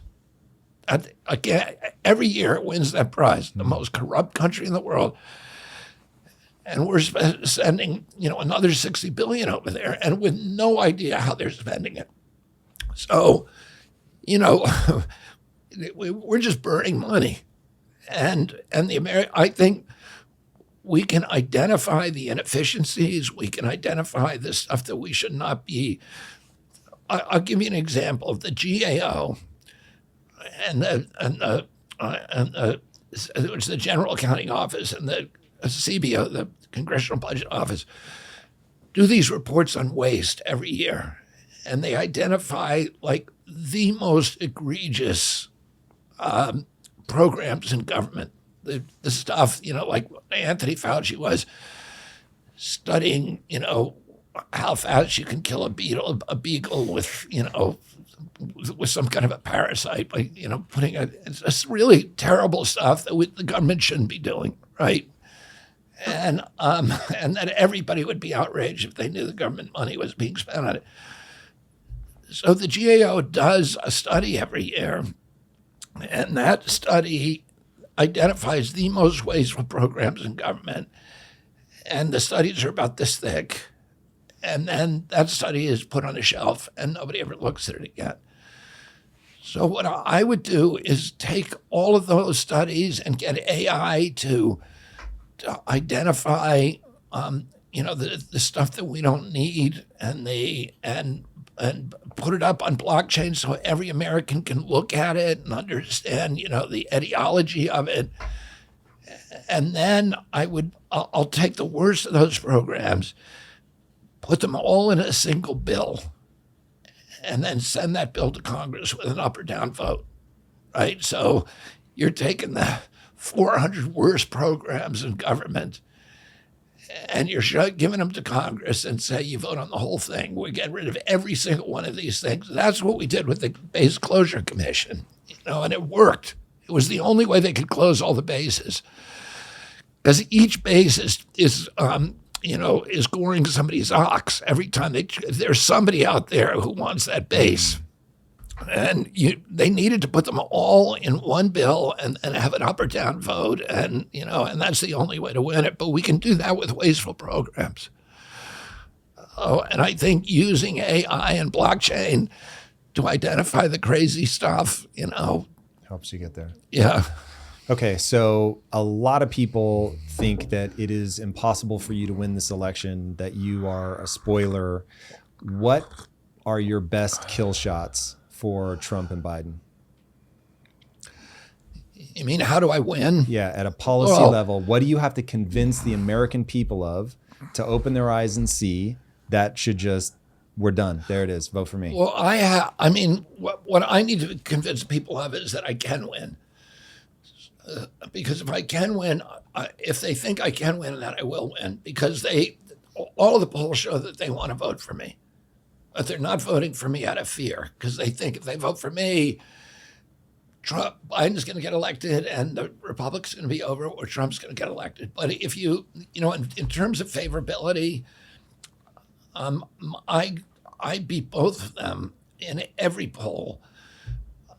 In terms of the people the number of Americans who want to vote for me, and so if they all like you so much, what is it that they don't believe, that you can't get enough people? They don't believe that I can get enough votes to win. So based on what polls? So they're seeing a poll that says... if you look at a regular poll that's a three-way race between me, Biden, and Trump, I'm going to get around 15 or 16%. The high one's 27%, the low one's 10%. And one thing that I only need to get to 34% to win. It's a three-way race. But people think, he can't get there, so therefore voting for him is throwing away my vote. So I have to vote for Trump or Biden to keep the other guy in. And they're voting out of fear, whereas I need them to vote out of hope.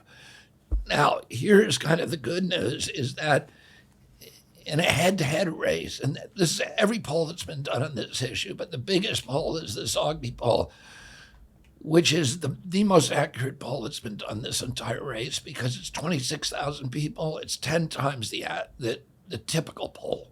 Usual polls by Quinnipiac, Gallup, Harvard-Harris, New York Times, Siena, are usually about 1,000 to 2,200 people. Zogby did a poll, 50 states, 26,000, so more than 10 times the typical poll, and it has a margin of error of almost zero. And what they asked a question that is rarely asked, in a head-to-head race, me against Biden, who wins? Well, I win in a landslide. I win 39 states, he wins 11. Wow. In a head-to-head race, me against Trump, who wins? I win, but much narrower, only by about 3 or 4 electoral votes, but I still win. Biden can't win no matter whether I'm in the race or not. If I stay in the race, Biden loses. If I get out of the race, he loses worse. He loses 2 extra states, Maine and Virginia. So, Biden is the spoiler, because the definition of the spoiler is somebody who cannot win and is disrupting the expectations of somebody who can. Well, I can win, he can't, so I'm not a spoiler, he's the spoiler. Well, so it's interesting. From the time that you came on my radar until now, my sense of the playing field has changed pretty dramatically. So talk to me about, there's two wild cards on the table as far as I'm concerned. What happens with Trump's conviction? Do swing voters say, no, I can't do it? Or does that actually help him? And then Biden is, from a cognitive decline standpoint, is just getting memed so hard. There's no universe in which that isn't having an impact. And of course, everybody's starting to prognosticate that they're going to pull a switcheroo and swap him out with somebody. Yeah. If you can comment on those two things, I'd love to hear it. My feeling, and I had this feeling prior to Trump's conviction, that if he gets convicted, it's going to help him. And, he was behind DeSantis very early on. And as soon as they filed the lawsuits against him, he was 15 points behind DeSantis. As soon as they filed the lawsuits, he pulled ahead. The Democrats are stupid. The DNC is a very stupid group of people.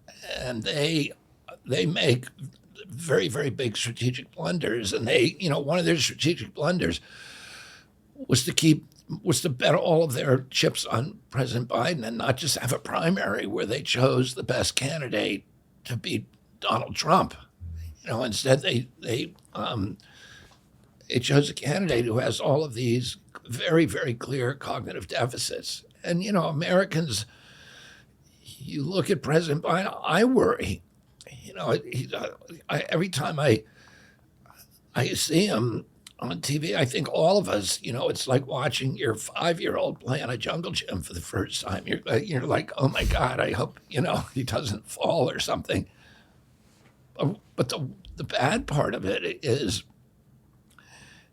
if you look at this man, and, we're right closer now to nuclear exchange than at any time since 1962. And, the Russians today fired, I think, 2 or 3 missiles off the shore of Cuba. And they're talking about nuclear war, and the Russians have 2,500 more weapons than we do. They have better defensive weapons than we do. The latest Pentagon report showed that if in a nuclear exchange, that we would lose 90 million Americans within the first 24 hours and 90 million over 6 months after a nuclear exchange. So it's just, and you don't have anybody in the White House who seems to be thinking this through. It's like it's Tony Blinken, who was on stage in Kiev the other night playing a guitar at a concert while 500,000 kids are dying, down the street. And he's in a rock concert. In the end, he stands up like the hero and says, "We will never abandon Ukraine." There are no adults in the room. And then you say President Biden is the guy who has the football.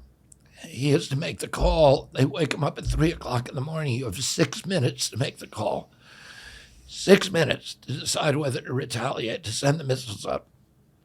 And during that 6 minutes, he's being pushed by 6 Secret Service men through a hallway at as fast as he can go, through one of the tunnels below the White House, which I've been in. And they're pushing him to the bunker. So, he has to make a call that's going to affect all of our children, all of humanity.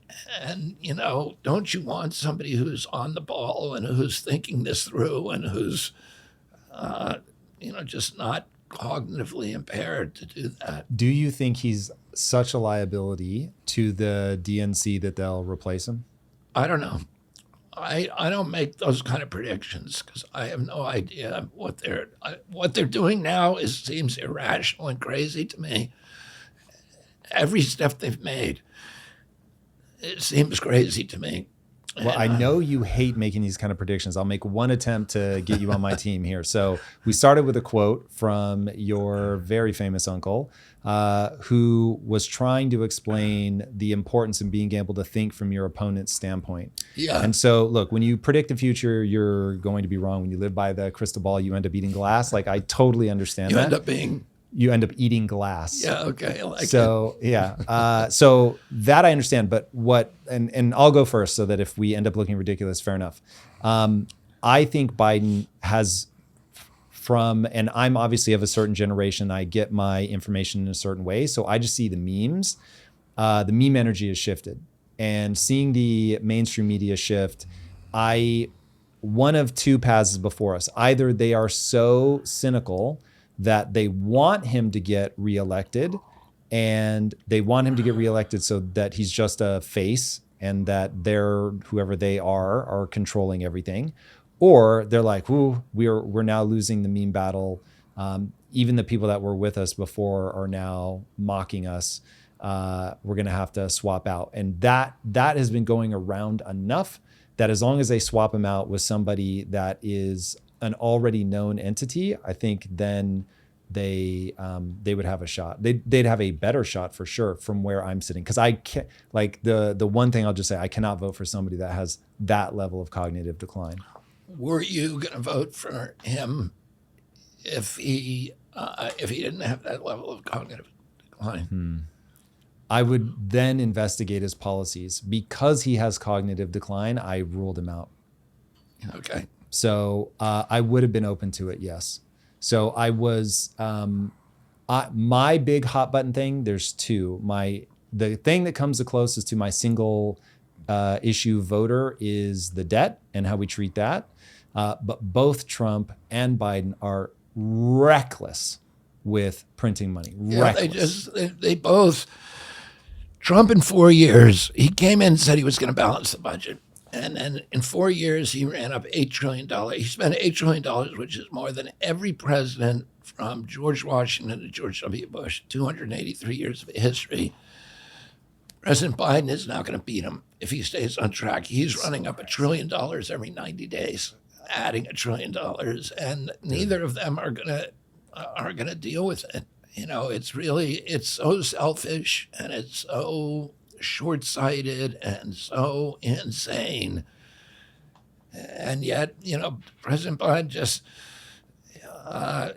he's printing money and, trying to use it to get, to buy the election, essentially, giving these new programs that are wonderful to, forgive all student debt. I think student debt's a crisis. I have a plan for dealing with it, but just forgiving it all is just a way of adding the debt that is going to land on those kids. In our country, it's not patriotism. It's something else. I'm also terrified by his border policy. How would you approach that? I would shut the border. I would close it down immediately. And, I've been down there and met with all the law enforcement people, the Border Patrol, local law enforcement, and I know exactly what I'm going to do. How much can you tell us? Well, there's obvious things you can do. There's infrastructure things, there's personnel, there's policy. The infrastructure is you need to complete there's 27 gaps in the wall. You don't need a wall all the way from Brownsville, Texas, 2,200 miles to San Diego. You do need a wall in the urban areas where immigrants can disappear immediately. So there's 27 holes in that wall, and we need to patch them all. And then there's also a lot of other infrastructure that the Biden administration took down, the long-distance cameras, the night lights, the sensors. Why do you think he took those down? I think, and this is the most innocuous interpretation of why he took it down, because there's a lot of sinister and nefarious interpretations, but I think it was political pettiness. I think he just, he campaigns against Trump's wall, and so he wanted a complete 180. That's what I think, but I don't know. And even that, the tragedy that's happening at that border every day is so monumental and momentous. They've let probably 9 million people across, and it's not humanitarian for them. It's a humanitarian crisis, and it's a humanitarian crisis for everybody, but particularly for working poor in our country who are getting destroyed by it. The social safety net is getting crushed. in New York City, on Randall's Island, the playing field, the kids weren't allowed to play during COVID, and there was a lot of scholarship trajectory kids in high school who lost their lives, and their expectations about life and about being able to play college sports. And now they can't play sports because there's encampments for these migrants on the playing fields. That's what they're using them for. So it's just, it's mind blowing. And every fact you add to it, I watched 300 people come across between 2 a.m. and 4 a.m. in Yuma. And the Border Patrol, 9 Border Patrol men have committed suicide in the last year because they're so demoralized because they're not allowed to do their jobs. Instead of barring people from entry, they're processing them. They fingerprint them. If they don't have a criminal record, they bring them to the Yuma airport. They put them on a plane to any destination that they want. And if they don't have the money, because the cartels have stolen their money, then the Border Patrol buys them a ticket and gets reimbursed from FEMA. And we're paying for this. We're paying tens of thousands of dollars for every migrant that comes across. We're paying people to invade our country. And then they go to New York or whatever city, and they're taken advantage of by predatory employers. They have asylum dates 7 years in the future. Maybe they'll show up, maybe they won't, but it's 7 years. So, and you have predatory employers who are, paying them $6 or $10 an hour, and they're competing. That employer is competing against union shops for jobs. So that means the union workers who could actually be part of the middle class are not getting the work. And it's infuriating what they've done. It's infuriating. And, I could give you a lot more details, but it makes me steam when I think about it. What they need to do is fix that infrastructure, including the fences that were taken down and the access roads. You need to begin enforcing the Migrant Protection Act, which is the act that requires immigrants from other countries who come to Mexico, try to come through Mexico with an asylum claim, that they remain in Mexico till their asylum claim is adjudicated. And that was the law that, the Biden administration changed. And then the catch and release policy should be changed to catch and return. And then you need personnel changes. Finally, we need 300 asylum court judges on the border adjudicating cases right there immediately. And we need about 3,000 more Border Patrol because there's been a big attrition because they're so demoralized. So, I'll do that on all that stuff. Beginning on day one, I'm going to do something else, which I don't think any Republican or Democrat can do. I'm going to order the State Department and the Post Office to begin issuing passport cards to any American who can't afford one for free. A passport card is a federally, issued government photo ID. It doesn't have your medical records. It's got nothing else, just a photo ID like a driver's license. This is absolutely critical. And the reason is there are tens of millions of Americans who don't have driver's licenses, so they have no government-issued photo ID. And they're mainly Democrats. They're elderly people who've lost their license, who no longer drive. They're students who don't yet have a license and tend to vote Democratic, and they're minorities in cities who don't need a license. If you don't have a driver's license, and so the Democrats, and this is why the Democrats don't want a requirement of photo ID at the voting booth, because if you require that, there's a lot of Democrats who don't have that ID, and they're not going to get it. They're not going to go pay $60 and wait in DMV at the nightmare, of DMV for the whole day just to vote. They're not going to do it. And if you don't have a government-issued photo ID, you are a second-class citizen. You can't open a bank account. You can't visit your kids at school. You can't check into a hotel. You can't take an airplane and a lot of other stuff. So I'm going to make sure everybody has a photo ID. And what will this do? Number one, our team has met with the most important civil rights leaders, people like Andrew Young and Reverend Al Sharpton, and they've said, if I do this, that they will withdraw their objection to the requirement to show ID at the voting booth. So that diffuses the tension in one of the most, volatile debates between Republicans and Democrats. Number two, people now are going to have a better life because they have an ID. And number three, there's laws in this country that make it criminal offense for an employer to hire an undocumented alien. There's a loophole, though. The employer only has to check a box that says, I saw their Social Security card. Social Security cards don't have a photo on them. They're easily fabricated. And on some work sites in New York, they're passed hand to hand. And the employer says, I saw it, checks the box, and then he pays them in cash. Right. Oh, he's escaped liability. What I'm going to say is you cannot hire somebody in this country. It's a criminal offense, and you're going to go to jail if you hire somebody without seeing their government-issued photo ID. And that will shut down most of the border, 90% of it overnight. By killing the incentive. Because nobody's coming here if they know you cannot get a job in the United States if you don't have a government-issued photo ID, and there's no way to get that. Yeah, so if I had to make a bet as to what's going on, it could be a little bit of political pettiness on the Biden administration's part, but I have a feeling this is more about pathological compassion.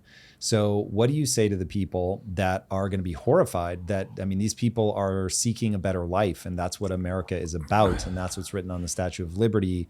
And why are you effectively caging them up in South, technically North and South America, but why do that? First of all,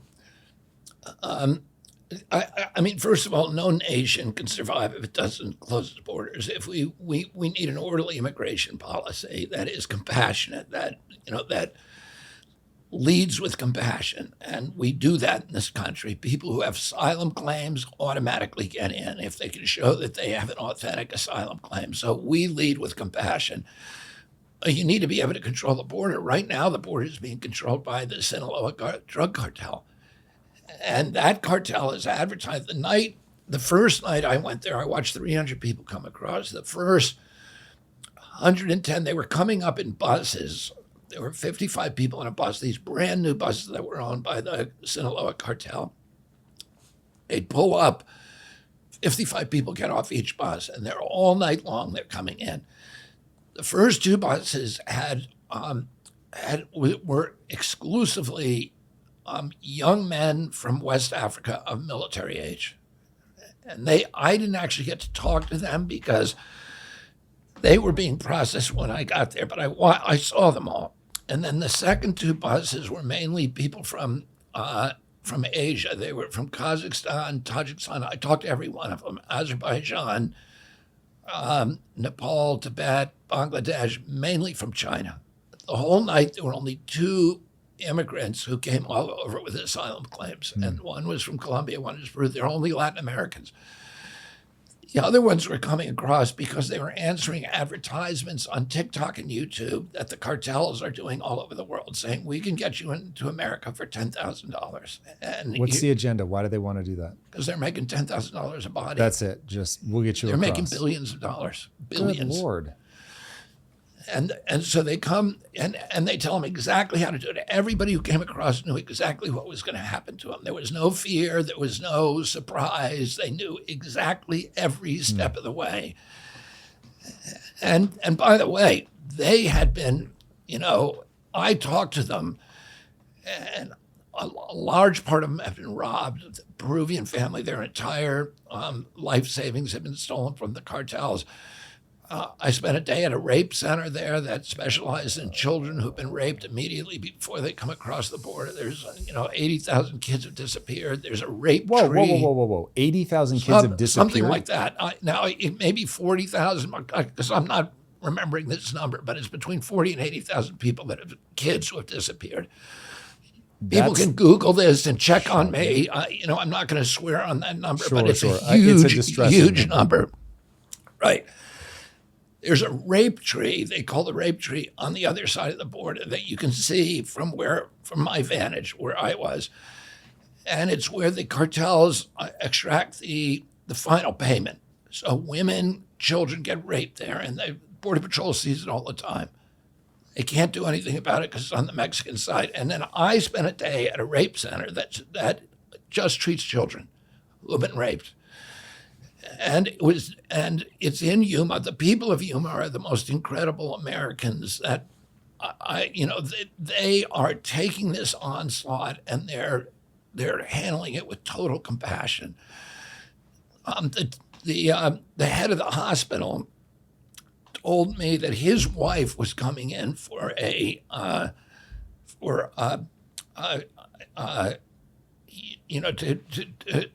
end to have the baby, right, to induce pregnancy, and that I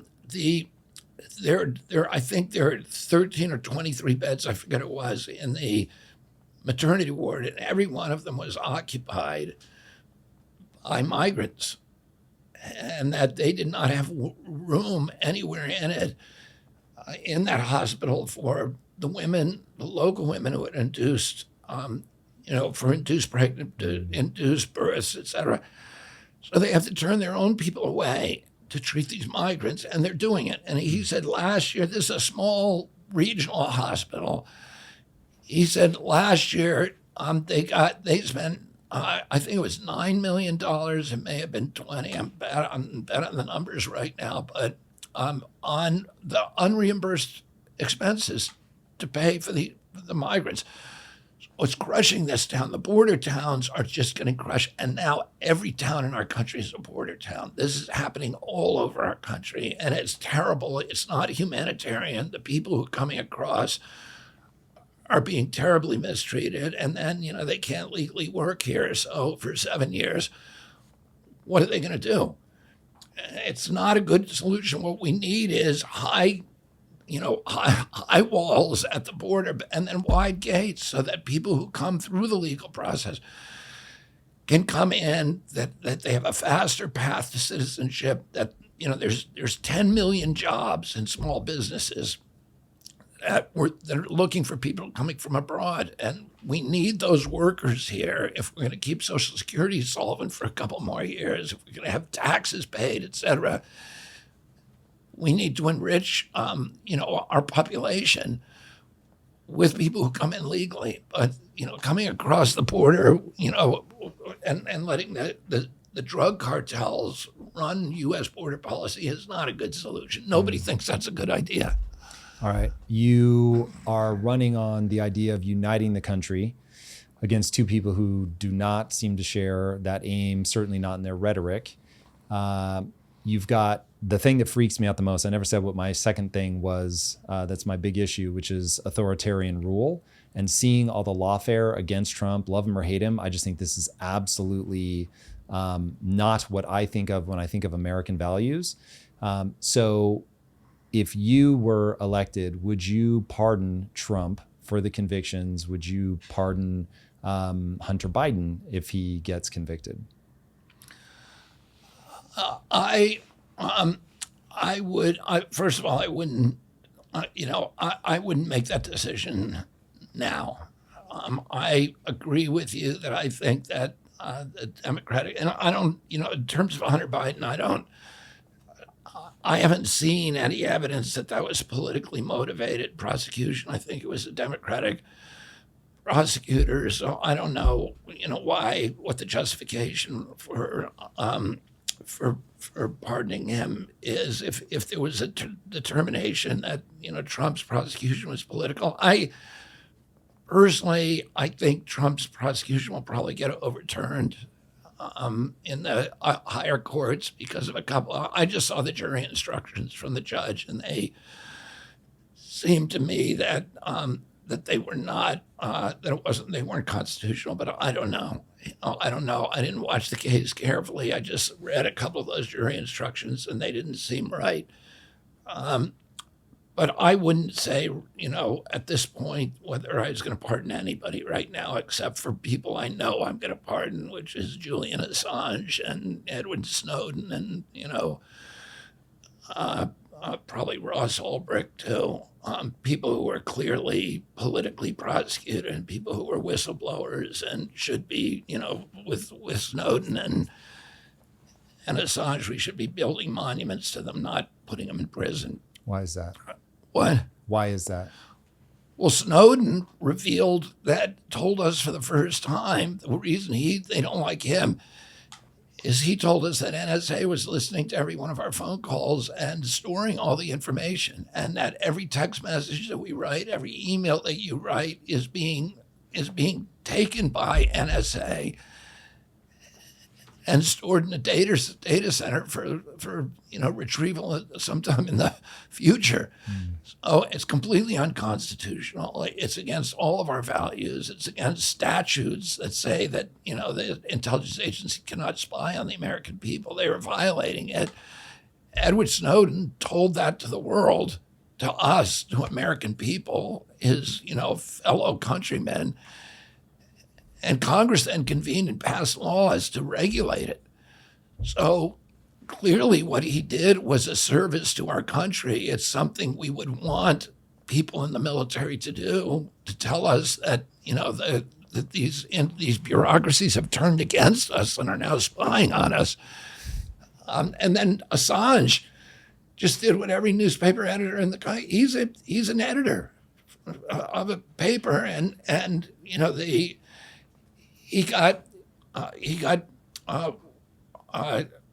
inside information, including, mercenary groups that had murdered civilians in Iraq, and he revealed that we weren't being told about, U.S. paid contractors murdering people, and that the Pentagon was keeping it quiet. And he got a hold of that information and published it. He didn't break the law. He did what every newspaper editor in the country is supposed to be doing. And it's weird to me that all the editors in the country, from the Washington Post, the New York Times, and everybody else, is not, sitting in front of the White House demanding that he be released, because they're in jeopardy. Those people, that they stand up for freedom of speech. They stood up for our Constitution. They knew they were going to make sacrifices. They've suffered terribly from that. They made the same sacrifice to give us our rights that the Patriots made in the American Revolution. They put their houses at their livelihoods, their freedom at risk, their salaries, their wealth. They put it all at risk, and their lives, in order to give us these freedoms. And Assange and Snowden did the same thing. So we should be honoring them. We should not be punishing them. What do you think has happened to the sense of what American values are that lead people to now so quickly abandon the Constitution, whether it's during COVID, whether it's crushing down the First Amendment, which has been rampant? You obviously have been censored to death. People that just have you on their podcast will get censored. It's crazy. But that seems to be it seems to be coming forth from something in the people far more than the government. I think the government echoes the people. Yeah, I think a couple of things happen. One is something very basic, and I actually spoke about this last night. I was at the Nixon Library, and the Nixon Library is launching a big program on resuming civics classes in our country, which, to me, you're much younger than I was, but when kids were growing up in the 50s and 60s and even 70s in this country, every child in our country had to take at least 3 civics classes. And that taught us our rights, taught us to stand up for them, and taught us that, that people died to give us those rights, and we had to be willing to die to preserve them. And we all learned that. And they stopped teaching civics in the late 70s, early 80s. I think you have a generation. We were taught that, it's our job to fight that somebody may try to take these rights away from us, and that we had to fight them, we had to battle them, we had to fight them to the gates of hell, and then we had to fight them till hell freezes over, and then we had to fight them on the ice, and never stop fighting to keep them. And that's how I was raised, right? And so, but we have a couple generations of kids that didn't get those lessons when they were young. And then we have the press, which has been utterly compromised. And it's been compromised for a couple of reasons. One is the revival of Operation Mockingbird, which is now very, very well documented. There's a couple of CIA historians, Dick Russell and David Talbot, but a couple of others who've done exposés recently on, how much of the press is now controlled by the CIA and the NSA and the intelligence establishment, and, common journals like Daily Beast, Rolling Stone, which used to be a counterculture journal and is now, the editor-in-chief there, Noah Schlackman, is right out of the intelligence community. And if you look, they're all pro-Ukraine, pro-vaccine, all the things that the intelligence community, pro-U.S. expansion abroad, all of the, you can kind of look and see where they stand on the issue. So on Slate, Daily Kos, National Geographic, the Scientific American, all of these are now, become kind of apparent bullhorns for the intelligence agencies. You have that, and then and then Washington Post and New York Times, of course. But there's something more going on, which is just this, this merger, this corrupt merger of state and corporate power, which has also subsumed the press. So, what we saw during COVID, where journalism really became degraded, that, the journalism has always played a critical role in democracy. There's the fourth estate. There's three branches of government, but the fourth, there's supposed to be the guardian of democracy, is the free press. And the press, in Louis Brandeis's words, Justice Louis Brandeis is supposed to maintain a fierce skepticism toward government pronouncements and government authority. That is the role of the press in a democracy. And during COVID, we saw the opposite. Instead of speaking truth to power, they became stenographers for government propaganda. They became active propagandists, marginalizing, vilifying, gaslighting dissenters, destroying reputations of anybody who, burning. Heretics could not be interviewed. Yeah. They had to be burned at the stake and made examples of. And you saw these incredibly important scientists being fired, losing their jobs, being ridiculed by the press, and then, of course, any doctor who who departed from the government orthodoxies, their reputation was destroyed, their licenses were yanked. To this day, the mainstream media will not report about vaccine injuries. So you have all of these, children dying on playing fields. And nobody even asked the question, why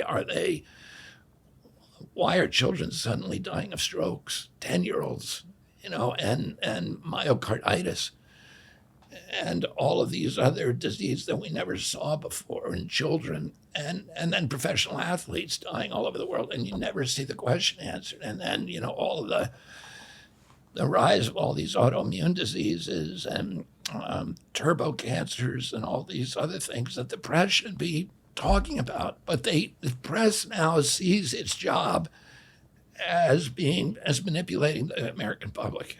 Their job is not to tell you the truth, but to tell you what's good for you, what they think is good for you, right? And it's good for you to believe all of the propaganda about COVID and mask work, that there's scientific basis for them, that social distancing absolutely works, that the vaccines will prevent transmission, that if you take the vaccine, you'll never get sick. Is what they all were saying. And how many times did you hear, Anderson Cooper and Jake Tapper and all these other ones saying we need to shame the people who don't do this. We need to, they're bad people, they're evil people.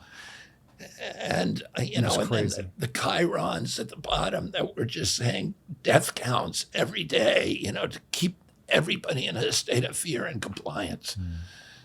And instead of imagine if somebody had gotten up and said, wait a minute, let's start asking people questions. And they never did. They still won't today. They're still, glorifying, we had the worst COVID death rate in the world. And in our country, we had 16% of the COVID deaths. We only have 4.2% of the world's population. Oh, why are people getting awards for this? We literally, whatever we did was the worst of anybody. And so why are we giving awards to the people who were masterminding this? Now they're getting called in front of Congress, but the press still won't cover it. Right. The Republican press is covering it, conservative press, but the liberal Democratic media will not cover when these people are making stunning admissions. Yeah, we had no science for social distancing. We had none for masks. Fauci getting up there and saying, I never gave any thought to whether children would be harmed by missing school and by wearing masks all the time. Never asked the question. Can a kid learn to speak when he can't see anybody else speak? What's it going to do to his social interactions? Nobody asked these questions. And the Brown University study showed that young kids during COVID, there was a 22 drop in IQ points. And CDC has now had to rewrite its childhood milestones so that, for the last 40 years, since CDC developed them, a child should be able to walk at 12 months. Now it's 18 months. A child should have I think, 50 words at 18 months, and now it's 2 years. So all the milestones have been pushed back because they did so much damage to our kids, and they're trying to normalize it, and that's their answer to a public health crisis, to make people think it didn't happen. And, diabetes now, when I was a kid, a typical pediatrician would see one case of diabetes in his lifetime. Now, 1 out of every 3 kids who walks through his office door is pre-diabetic or diabetic. And you want to know, diabetes with mitochondrial dysfunction, which is diabetes, I think a lot about, is now costing us more than the military budget. And nobody's asking why. Autism in my generation today, right now, 1 in 10,000 men have it. And in my kids' generation, it's 1 in every 34, Whoa. 1 in every 22 boys.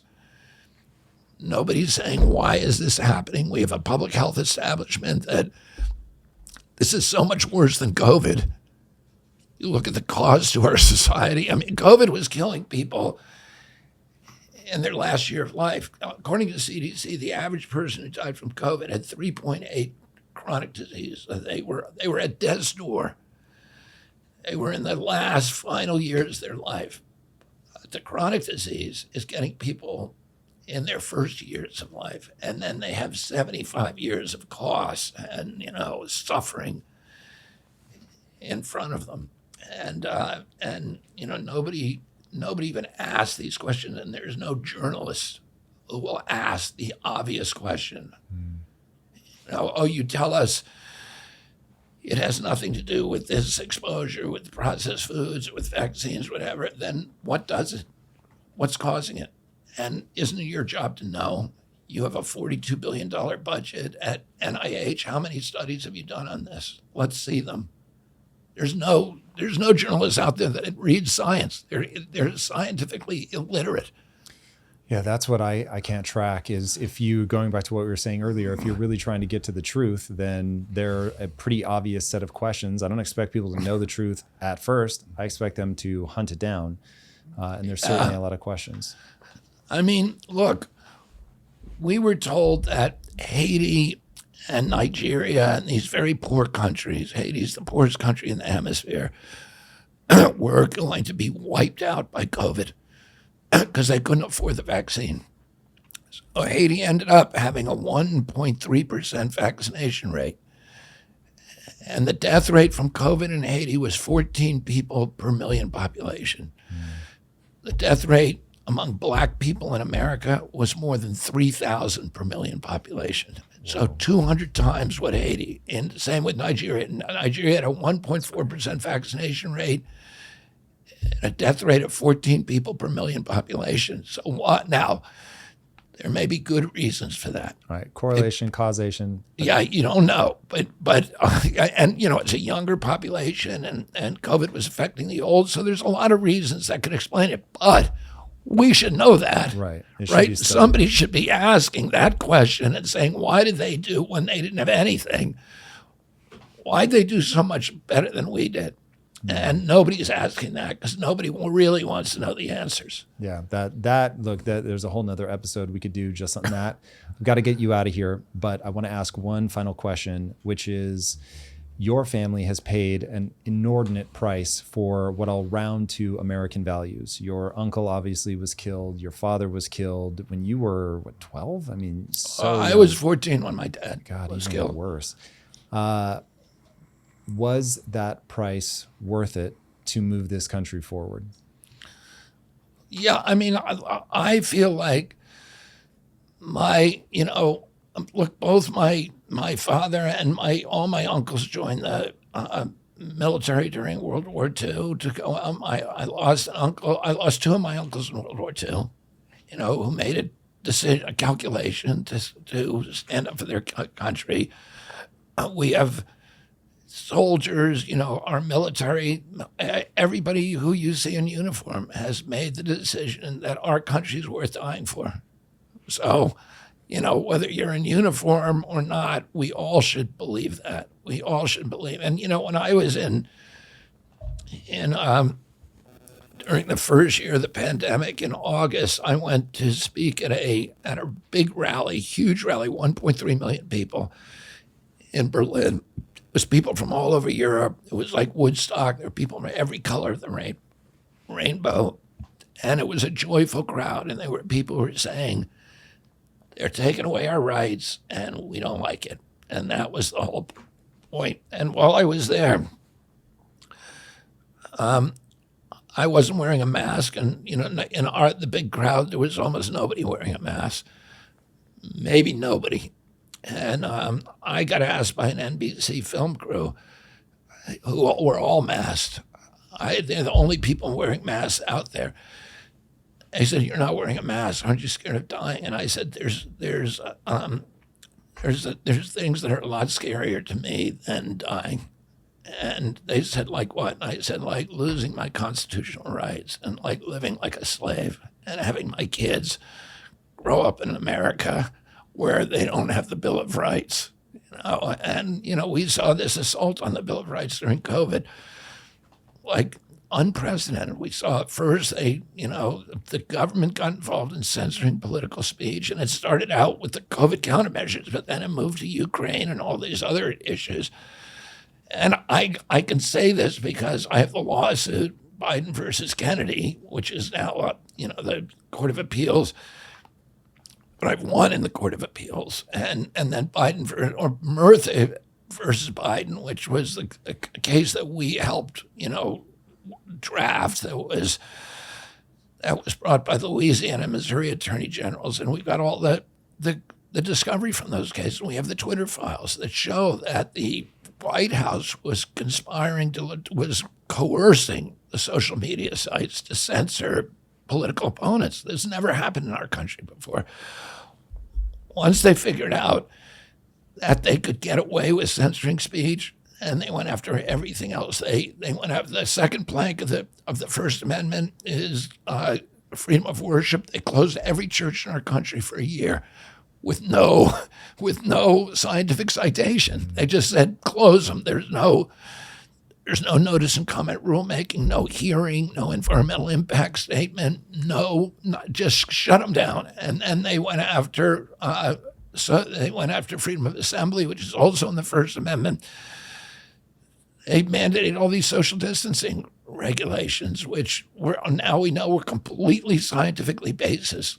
Anthony Fauci said, I don't know, it just came from somewhere. I don't know where it came from. And then they went after private property, the Fifth Amendment. They shut down 3.3 million businesses with no due process, no just compensation. They closed down jury trials. The Seventh Amendment guarantees the right of a jury trial in any case or controversy exceeding $25. And they gave immunity to any company that was involved in countermeasures, no matter how egregious your injury, no matter how negligent their conduct, no matter how reckless their contract, you can't sue them.